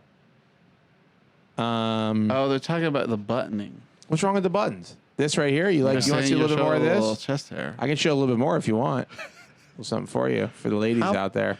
What if you went down and then a little to the side? Really? Really? Does that work for you often? I was just wondering. What if you? We have a caller. What's under there? We have a caller. We have a caller on the line. Caller. I don't like it. Hey, ban the guy who just said Jews in comments. Just get rid of him. Ban him and then go to his house and shoot Did he him. just say the word Jews? He just said Jews, but ban him. He's up to no good. Right. Caller, you're on the line. Hey. Hey. My name is Scott, and I currently own a Samsung Focus. All right, what are you thinking? So I just want to talk to you guys about maybe some of the more finer points of what you thought was bad about it. So first was multitasking, right? Yep. And what was particularly not good about the multitasking? Some apps would, or many apps, most of the apps would have to reload when I went to switch back to them. Even apps like Rowie, or Rowie, depending on how you pronounce it, which is the new Twitter app and is at version 2.0. Even when I switched to that, and by the way, this is something I've complained about in iOS as well, that when you switch to Twitter, it has to load up all of it actually doesn't load anything in the background. It has to load up your stuff again. That's a new version using the new multitasking. It was doing so that actually shows you a splash screen, then loads up your current content, then loads up new content, which I found to be very distracting. But there's some apps that are just straight up like it just reloads the app. And then for the core stuff, it seems better. But I think it's kind of a cheat because Apple had core multitasking before it allowed apps or multitasking in its OS, and I didn't think that was up to par. Yeah, so I think there's some implementation details on the third-party app side that people aren't doing quite as well. That I think obviously it's a issue with the ecosystem that Microsoft isn't doing a very good job of evangelizing and teaching people how to do that well. Right. I mean, if it were me, there's definitely some apps in there that do it really well. Right. And it's frustrating that Twitter. I think they published it in 2010. I don't think that's the last time that they updated it. Well, it hasn't been updated for the most recent version. Right. Yeah. I mean, obviously it's. ridiculous. And there's just like funky stuff like that. I mean, why does it even exist? Like, why isn't Microsoft? I mean, do they not have a review process? My understanding was that they would actually have a more of a hands-on approach with the apps in their marketplace. Why aren't they going like, hey, you're not doing multitasking right. We need to get somebody on this right now so the experience is good for users. That's part of my concern. Well, I mean, they definitely have a team in the Windows Phone unit that their whole job is to just go out and make sure people are getting their apps done right. So I mean, it's kind of up to it's up to Twitter to accept that and be receptive of putting value in the Windows Phone platform. Is it hard to implement? Yeah, is it hard to implement? I think probably initially it was. They could probably make it easier. I know they made it easier in Mango, but I'm sure they can make it a little bit easier still, obviously. All right, what else? What else you got for me? You had some issues with IE9. Yeah, I do. It displays lots of web pages badly. That's really interesting. I really haven't found that to be the case. Have you been to the Verge.com? I loaded up the mobile. I actually took a photo of it. I loaded up the mobile version of Twitter recently, and it just looked completely. Yeah, I've noticed that too. I think there's something wrong with Twitter because no. You have to stop blaming everyone else. There's not something wrong with Twitter. Twitter, that works on every other phone platform that I use. Even BlackBerry, it displays properly. There's something wrong with IE9 on Windows Phone. That's what I'm saying. It doesn't display properly. And I don't care if it's like their rendering engine or whatever. That's their problem. Put a WebKit browser on your stuff. Like, IE9 doesn't strike me as in any way advantageous to use on a mobile platform. Like, I don't know what the advantage is. So this is, by the way, I'm not trying to bitch at you, but this gets to the heart of my thing where it's like, yeah, there's something wrong with that, but not on the iPhone and not on Android and not even on the BlackBerry devices that I've tested. Right, I understand. Yeah, those are all WebKit.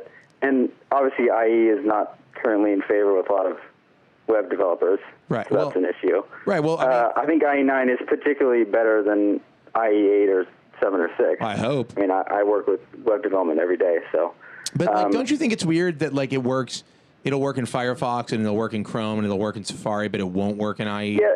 So there's some issues there where Firefox and Chrome are implementing some newer specs that haven't been finalized yet, and obviously they have a much more rapid development cycle than Internet Explorer, which is an issue as well. Definitely an issue. So I mean, they're implementing stuff before it's even like considered done, and then developers use it, and so it works in Chrome, but then they have to change the spec later, and then it won't work anymore. Wow. So it just seems to be working okay. I mean, specifically for the Verge, there you have some overlays or opacity stuff that there are ways to do it where it works on IE9. No, I know, and it'll require our devs to go and make an IE9 compatible version. Mm-hmm. And when there's a justification, I mean, I think the desktop version is working now, but there was an issue at first. But when I look at our browser statistics of people who are visiting, IE9 isn't number 1 or even number 2 or even number 3. I think at this point. I'm just saying. I get it. They're pricing themselves out of the market by like forcing developers to do things they don't have to do for other browsers. Yeah. And in case you're curious, desktop overwhelmingly Chrome. Overwhelmingly Chrome, and then Safari, and then Safari, and then Firefox, and then IE. I think, and this is really tough for any company, but I think Microsoft has a real hard time admitting when it's behind on something, and it's embarrassing to have to like copy other browser makers to make your browser, because Well, you know, could it's not- say, but you know oh what's- look, my but because that's the thing, it's Firefox and the WebKit No, but teams Microsoft are copying each other is rapidly. running around, racing around, saying we're going to be the best at HTML5. Right. We're going to do standard. We're going to do HTML5 better Right. than everybody Yeah. else. And they're check out basing- what we're doing. No, Check they're out basing- IE10. The thing is, they only want to ever be a leader, and they only want to set the conversation. And guess what? With browsers, you failed to set the conversation. No, I mean, here's- and the same thing when it happened to like multitasking and apps and stuff. You failed to set the conversation. Now the Right. conversation's been set by iOS and Android, and now you need to Bring it up to that. get up to Right. par. And No. I'm sorry, Yeah, I know I that's agree. embarrassing, and then it's not fun. And like, did you see this recent ad for IE? It's like IE is going to be awesome now. Yeah. And it's supposed to like make you like I when I started watching, it was like, oh good, Microsoft's going to come to me with an olive branch. Hey, sorry for IE sucking for so long, but we're making it better. Right. But what instead the ad is like, hey, remember in college when you refused sex from your girlfriend because you wanted to evangelize? No, it's true. You were installing Firefox. You were like pissed. There's this, in this ad, this guy is like pissed at his girlfriend for installing for not having Firefox on her laptop. He's like, I gotta get Firefox, and she's like laying on his bed. What? I've done He's it. like, I Is gotta this- get You've Firefox. done that. Wait. Where? What is going on? I have no idea You what you're haven't seen talking this about. ad? You need to watch No. this ad. Wait, so what's the point of it? Look, who hasn't blown a one-night stand because they were installing Chrome? Am I right? Okay, The point, is that the point? Is that like it's tough to install this stuff? No, Don't ruin your night. Just use Internet point of it. Explorer. The point of it is Microsoft saying you don't have to be this insane evangelist for other browsers anymore because IE is good now. Oh, I see. But instead of like being a friend to those people that were evangelists for other browsers, it like slams them, Spits on them. Yeah. Here's my question. I don't hold on, think wait. it does that. Here's my It's question. a mega Does slam. Micro- It makes you look like the biggest loser for ever caring Here's my about question. browsers. Here's my question. WebKit is open source. I cared about You browsers want- you because I want- used to you be a want- web developer and it WebKit- sucked. WebKit- IE was ruining my life actively. WebKit is when I was a open. web WebKit is developer. open source. True or false? Yes. Okay. Do you think Microsoft's users care what the underlying architecture of their browser is? No. Does Microsoft believe that they care? Yes. Okay, Microsoft's wrong. Like, that's the thing. Like, if they had gone to a WebKit, if they had turned IE into a variant of WebKit, and it basically was using, like, you know, the source of WebKit, but adding on IE stuff, there is not a user in the world. Well, okay, I'm sorry. There are some users. And they're here. They're But with us now. all 2,300 of them who commented on the Lumia review, who would be up in I arms about think it. the issues with Internet Explorer are kind of analogous to the issues with Windows. I mean, they have to appease both consumers and businesses. I mean, And I guess. Well, they they could have always do, businesses- but they could always do IE Classic for businesses and do IEX for regular users. Yeah. regular human beings who just want to like not have to right. have web pages act weird.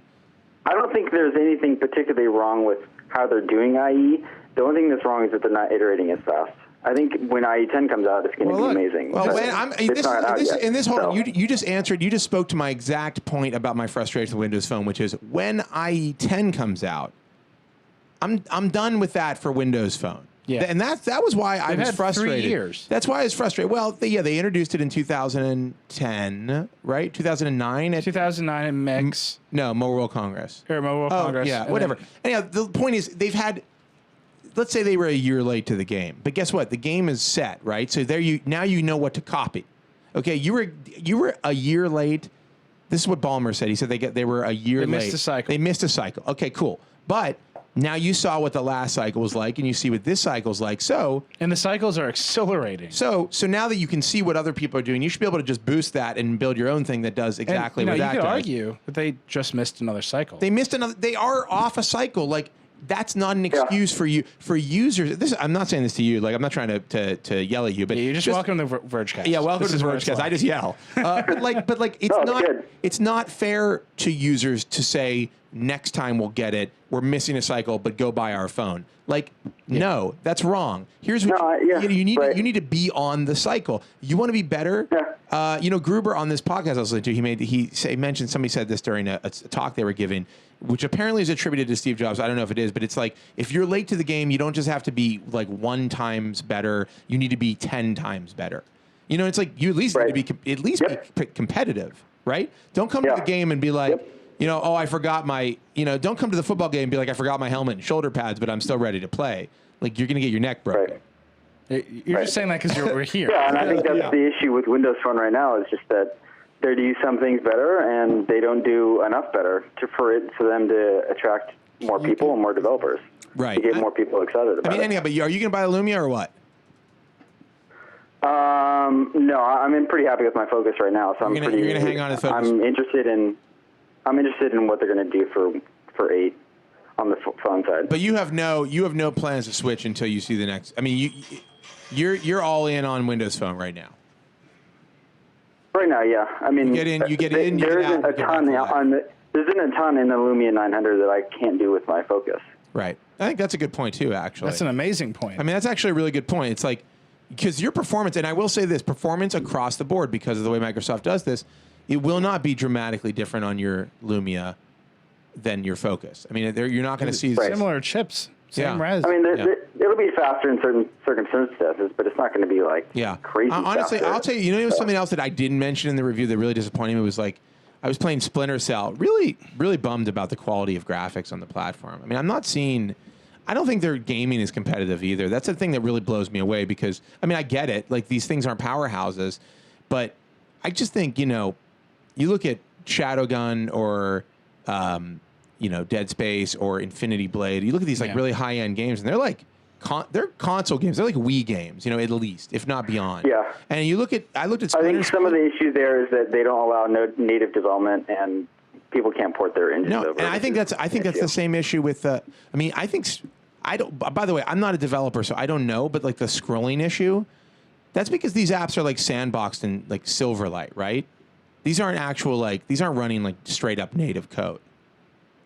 No, it's not native. It's in C#, which is a managed language. Right. So they made it a lot better in Mango, but you still have to know what you're doing to make it work really well. So I think that's part of the issue with third-party stuff. You can't just like drop something in there and make it work just flawlessly. And that's on Microsoft, and that speaks directly to my ecosystem gripe.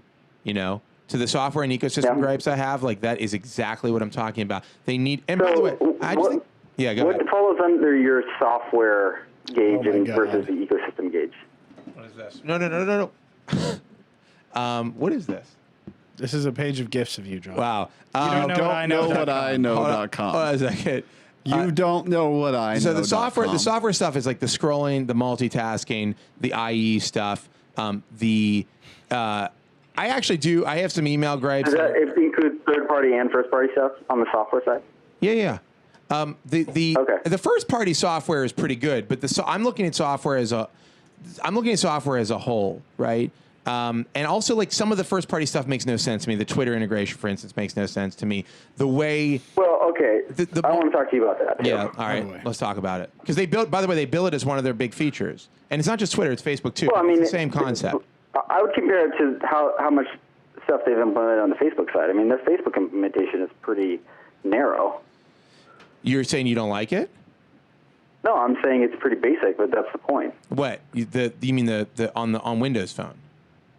Yeah, on Windows Phone, their base implementation of Twitter and Facebook are meant to be very basic. I mean, are they? Because they're supposed to be super integrated into the OS. No, but they're integrated, but they're not. They can't do everything that you're going to be able to do on Facebook and Twitter. It's not. That's not the point. The point is to get the base features in there that make sense for everyone to use. I don't think they even accomplished that. So I mean, if you're a power Twitter user, the base Twitter features that you're going to get on Windows Phone isn't going to satisfy your functionality needs. I guess so. I mean, I also have issues with the way that there's the the hidden menus that are. I don't there's other things, by the way, that I didn't even mention. Like why do I have to pull down to see my network and battery status in some apps? Like that doesn't make any sense at all. For an LTE device, you want to kind of have an eye on your battery life at all times, and I've got to swipe down from it's little things. Believe me, we could have a long conversation about all the little gripes I have. I just think, but here's the thing about the software. I think the software was higher a few months ago. I think the software was higher a year ago. I mean, when Mango was first, not a year ago, but whenever Mango was first released, that number would have been higher. But because there's no movement, and because like you end up with essentially the same device here that you would have had on an older device, like that seems odd to me. It seems odd that they haven't fixed some of these things or tweaked some of these things or added functionality. I mean, the multitasking one, like you can blame it. It seems odd to you that they haven't made more changes since Mango. Yeah. I mean, especially with their flagship device. I mean, I guess like it just feels like they're moving very slow. Yeah, I mean, I guess they're just thinking they're on a yearly release cycle, and they probably need to be on a faster one. I mean, is that what they're on, a yearly cycle? Well, if they want to do a yearly cycle, I mean, they came out what, October, November 2010. And Mango was generally available September, October of 2011. But they did that small. Oh, I just thought of another one. You can't select. You can't select text and email. Like when you're looking at an email message, you can't select the text. My to problem copy is it. we're talking obsessively about a phone that is basically the same as a phone that you could get a year ago, except it has LTE now. You're running. No, you're I'm running not mad at this guy. I'm mad at this entire conversation, and that there was 2,300 comments, and that this review matters because ultimately this phone, while I know people are a lot excited about it, it's an old operating system, and we need a refresh to care about it. Let's let the caller go. We should go. We should wrap this up. Thank you for calling. I appreciate the conversation. Actually, really interesting, and I'm sure we have a lot more to talk about. But it's great to hear. Thanks for talking. I like hearing the other side. Thank you so much. I will say this. You said this to me in the car on the way over here, Josh. What? This phone proves that hardware kind of doesn't matter. Right, because it's tremendously beautiful hardware. Well, no. I actually said that this phone proves that hardware. I think this phone proves that hardware design does matter. Like, I think that there's this idea that like TouchWiz has to exist and Sense has to exist to differentiate. And people are asking Nokia like what they'll do to make Windows Phone better. But like, who cares? I forget about that. If it's really good, you don't have to do anything to make it better. Just put it in a nice package. Right. Obviously, but I'm you saying still like, all need it to cars be basically good. do the same thing. Like no matter how beautiful the it has to be really good. hardware is, the software still. That's my argument awesome. about the One X, which is I won't move from the Galaxy Nexus to the One X, even though the hardware specs are better, the camera is better, the screen is better. Right. That's what I'm saying. The software matters far more. No, software matters absolutely, and no question. I think this phone is testament to the fact that you have to catch up on the software. You have to. No, you have to be fully competitive. I mean, this needs to be fully competitive. But hardware can make a better differentiator than a skin, is what you're saying. Yes. I'm saying that this is more powerful to me than Sense. I think that should be the Verge manifesto. Differentiate on hardware. Leave the software. I'm saying not even about specs, but like there are places where you can make a difference. I mean, industrial design matters. The beauty of objects matters. And like in the same way that the beauty of an OS and the functionality of an OS matters, the beauty and functionality of hardware design matters too. And I'm not talking about RAM or storage or cores. What I'm talking about is the phone beautiful? Does it work well? Did you put the buttons in the right place? Does it sound good when you listen to audio on it? Does it sound good when you make a call? Like actual hardware design, like real hardware design. It's almost like a lost art because everybody's churning out these crappy black slabs that are so devoid of any thought or playfulness. They're designed to be disposable, and you get a new one in a year. So I do a feature, recurring feature called status symbols, and a few of the things I've done. The Teenage Engineering OP1, the PlayStation 2, Grado headphones, the HTC HD2. But the most recent one I did was this Riga RP1. The turntable, and it's absolutely beautiful. But the thing about it is it really ultimately looks a ton like their last model, which looks like the model before it, and they basically have been making the same turntable since the 70s. Yeah, but it's really awesome. But they're slowly refining, and this was actually a big technological breakthrough, and they found a way to dampen some of the vibrations with the record. And so it's such a finite. How much are they? Amount of $450. I really want to. That's not bad. No. They come in different colors, right? Yeah. Well, the low end only comes in white, gray, and like a darker gray. But their higher ends do actually come in like fuller colors. But the thing about it is just like it's such a finite amount of functionality, right? It has to spin a record around, and then you have to put a tone arm that it needs to be balanced well enough, and you need to set that down onto the record, and it needs to read the vibrations from the record. But they've been engineering these for 40 years, and they're still making refinements to how the belt works and how the tone arm is balanced. and you know the materials they use, and I have a respect for that, and I love that. And that you're trying to create something iconic and lasting. And a lot of what the innovation they're doing is not even about making it sound better. At this point, they have something that sounds pretty good, but they want to make it last 10 to 20 years. I think that also because I was listening to this podcast last night, Gruber talked about the hardware of the Lumia 800, which he's been using, and I just have to say, like, I do think this phone will be more successful than any other Windows phone in the market, and I think that the reason why.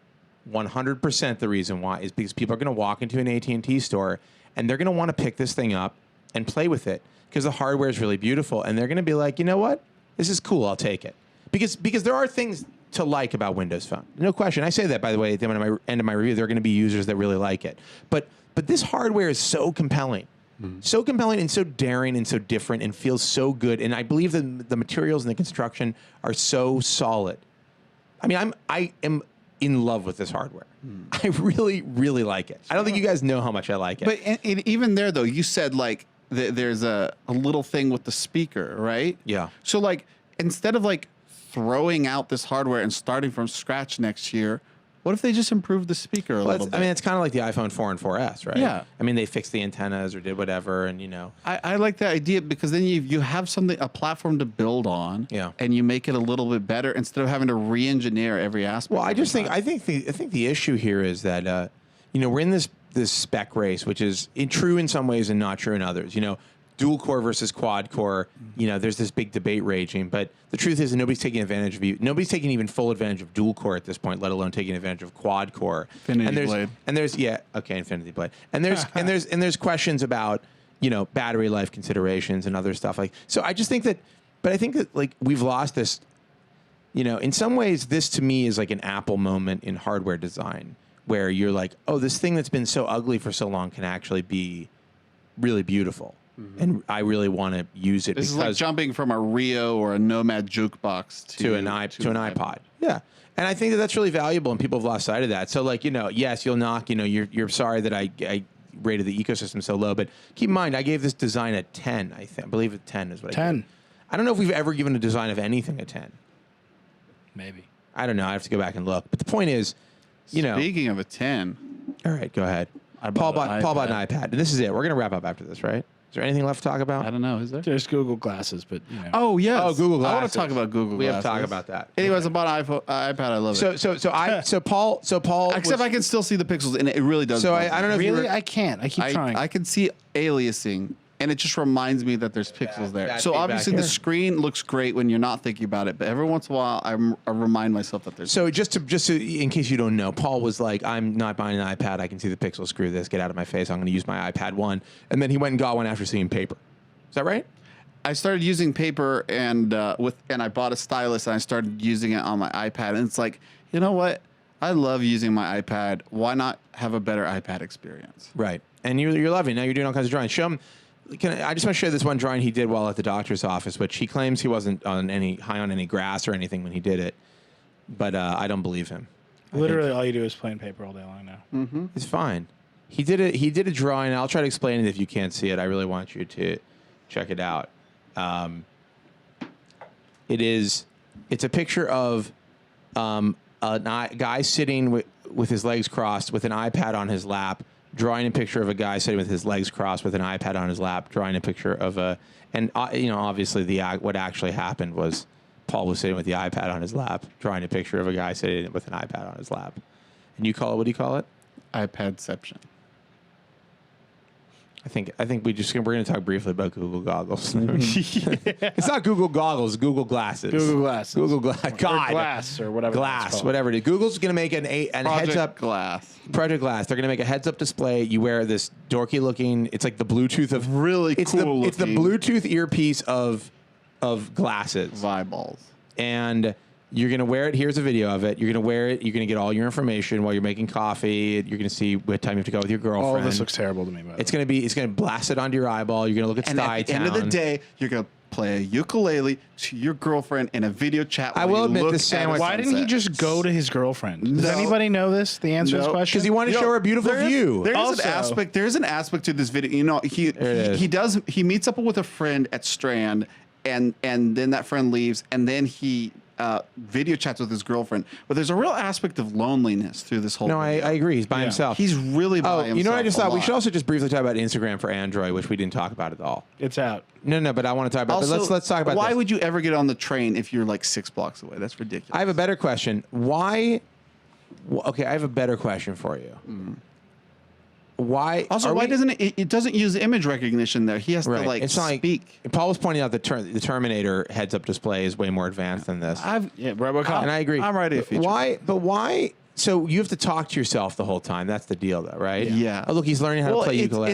It's like we've had to learn to accept the fact that somebody wearing a Bluetooth headset is going to look like a crazy person. By the way, this is talking to themselves. You're going to have to do that with the. Can we also say, I'm sorry, like you're so stupid you don't know how to find your friend outside of the store you're in. You're like, Paul's 402 feet away. It's like, oh, thank God, because how else would I find my friend? How have I been finding people for all of the human history? I've never heard of this, but I have a friend who has a tight knit group of friends that they all use the iPhone Find My Friends feature. They're like serious about it. Yeah. And he's like looking up and like seeing where his friends are at all time. There's like 10 of them. I was at South by Southwest. I was with another prominent editor. I don't want to out him for using Find My Friends this way. Prominent. But Oh, but check he you was out, like, Mr. Patting yourself on the back. You think South you're by prominent? Look, huh? I went there. Now I'm an asshole. Oh, I didn't catch that. I didn't catch another prominent editor. Oh, wow. Really? Interesting. Mr. Modesty over here. I like how you picked that up. I'm just saying. Anyway, we spent the entire night chasing people and Find My Friends. Oh, And I was chasing like- friends. Yeah, and I was like, this is really dumb. Were they already your friends? Why don't we just stop somewhere and have people like join us? That's what my mom always told me. If I got lost in the grocery store, just stand in the same still. place and Yeah. she can find me. Literally, that's what I want to do the entire time I was at South by Stand Southwest. still in a grocery Just wait, store. I'm just yes at a grocery store. Yeah. Yeah, that was my story. I had a point, but Mrs. now it's The glasses thing. Look, Mrs. the glasses Miller, thing we've- is like it's we've not had real. your, Did you see the remix video of the son. glasses with the You ads could come inserted? to aisle 5. I saw the thing with the ads. I mean, that's all propaganda though, because like I use Google all the time and I don't see ads. Like I use Google products constantly, don't see Really? ads. I see them all over the place.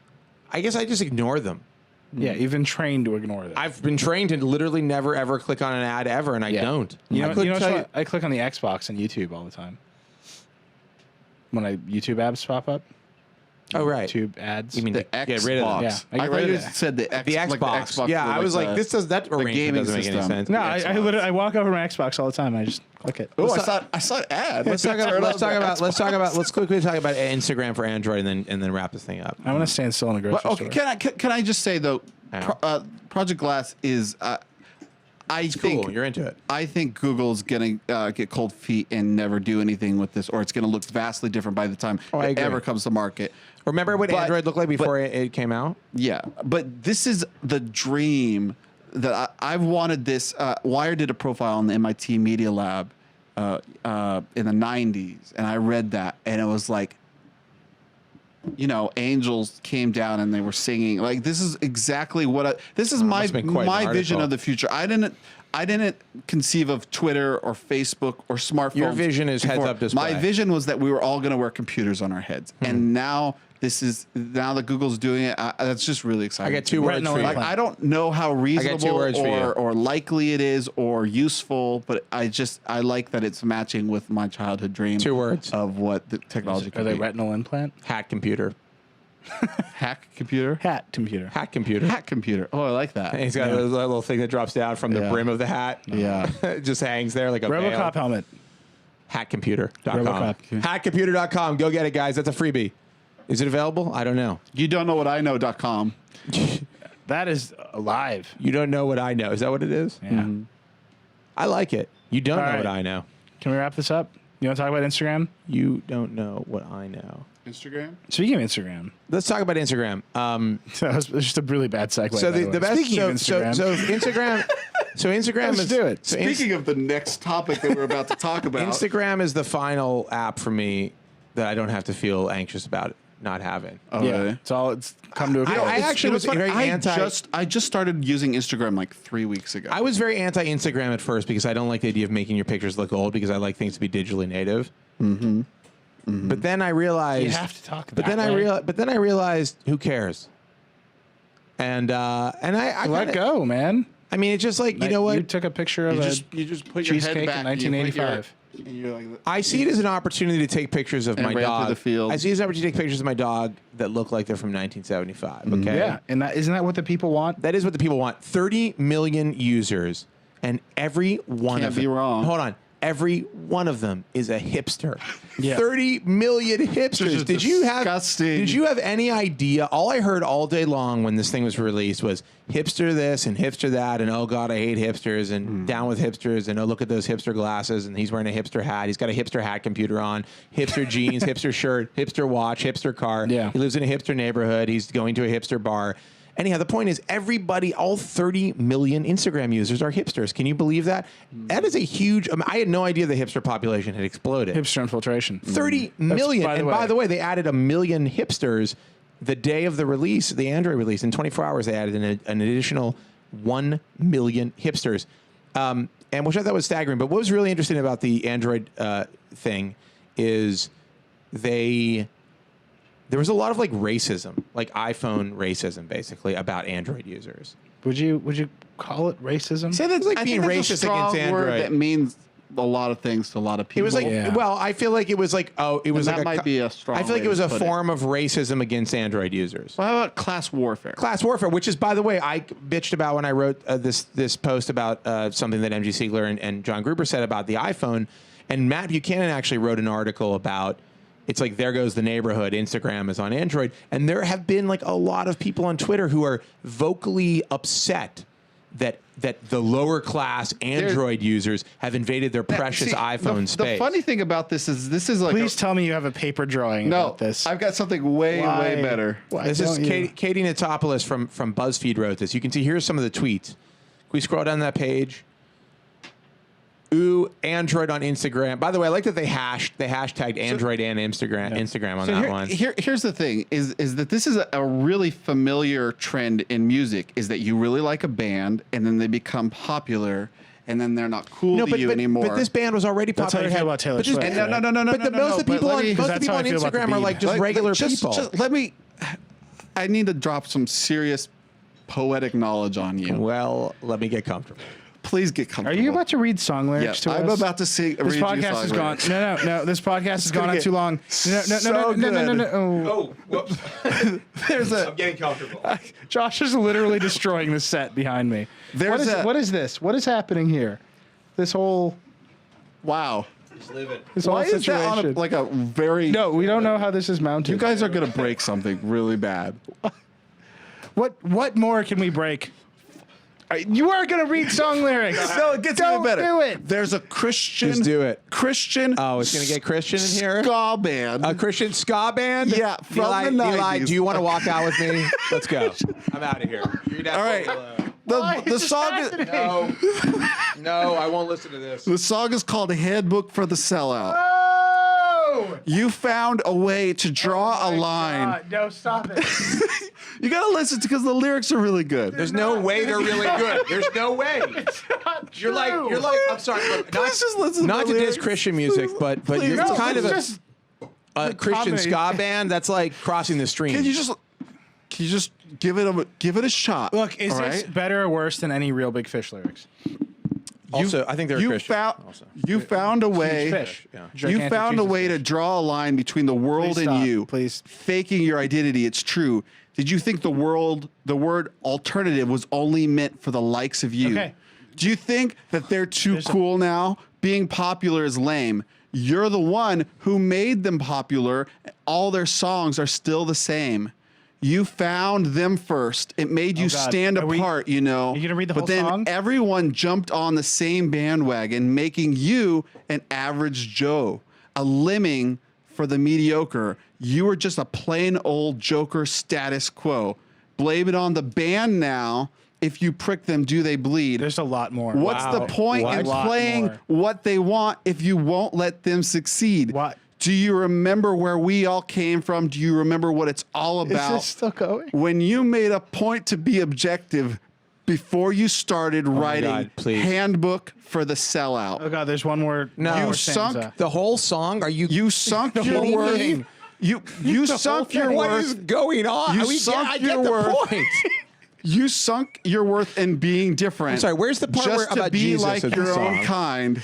You traded in objectiveness for the underground. Did you read follow blind. the whole thing? Can I just say something? I have a lot of questions. I want to say I'm disappointed by the lack of a Christian message in that song. Yeah. No Christian message Their whatsoever. albums were like 50-50. Just I regular. mean- They had a song about like a comb. Yeah, but It's ska. You could do whatever you wanted. yeah. But You it all- remember- but all you of it is remember- sucky. Like you can do whatever you want, but it's all in the cone of suckiness. It's all in the sphere of suckiness. It's like in the box where you keep the stuff, the horrible stuff that you hide in the basement. Why was the phrase "rude boy" not anywhere in those lyrics? That was the dancer just says that on stage while they're playing. I just want to apologize for what happened here. All right, pick it up. I didn't hear that in there. Pick it up. And on that, I'm just saying. I went to a lot of I'm bad just ska saying, shows is as a people. youth. This just happens in music all the time, and now we have this phenomenon in apps where I liked the app before it was cool. Like that has really happened now. Are you gonna write a Christian ska? but that's just like It's already been written. But that's just is part- my point. that's just par for the. That's everything. And God that's- knows that's when a Christian ska band is sending this message, it's no longer cool. all the way around. You know what this? Oh my you know what god! Oh my god! That's meta. Ska-ception. You're saying that like it's not cool to say it's not cool to not like a band that gets popular. Yeah. because It's not the ska popular to band say- did it. Yeah.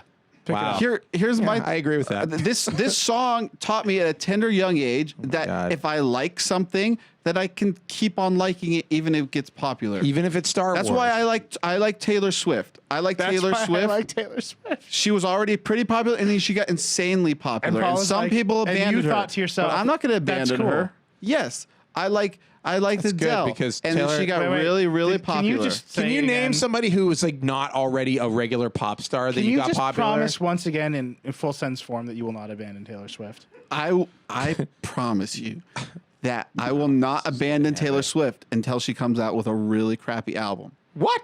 Oh, because it's bad. You don't like the music anymore. Right, but I will judge her based on I the just quality think- of her music, not I just her think chart Taylor success. Swift is, not to diss Taylor Swift, but she's not exactly like. She wasn't exactly like an indie darling before she became Taylor I'm Swift. not like she a was genius like, at I'm like finding, she was like, like, I'm a indie Disney, gems. I'm a Disney kid, and now I'm a more famous person. She wasn't a Disney. She was something like that.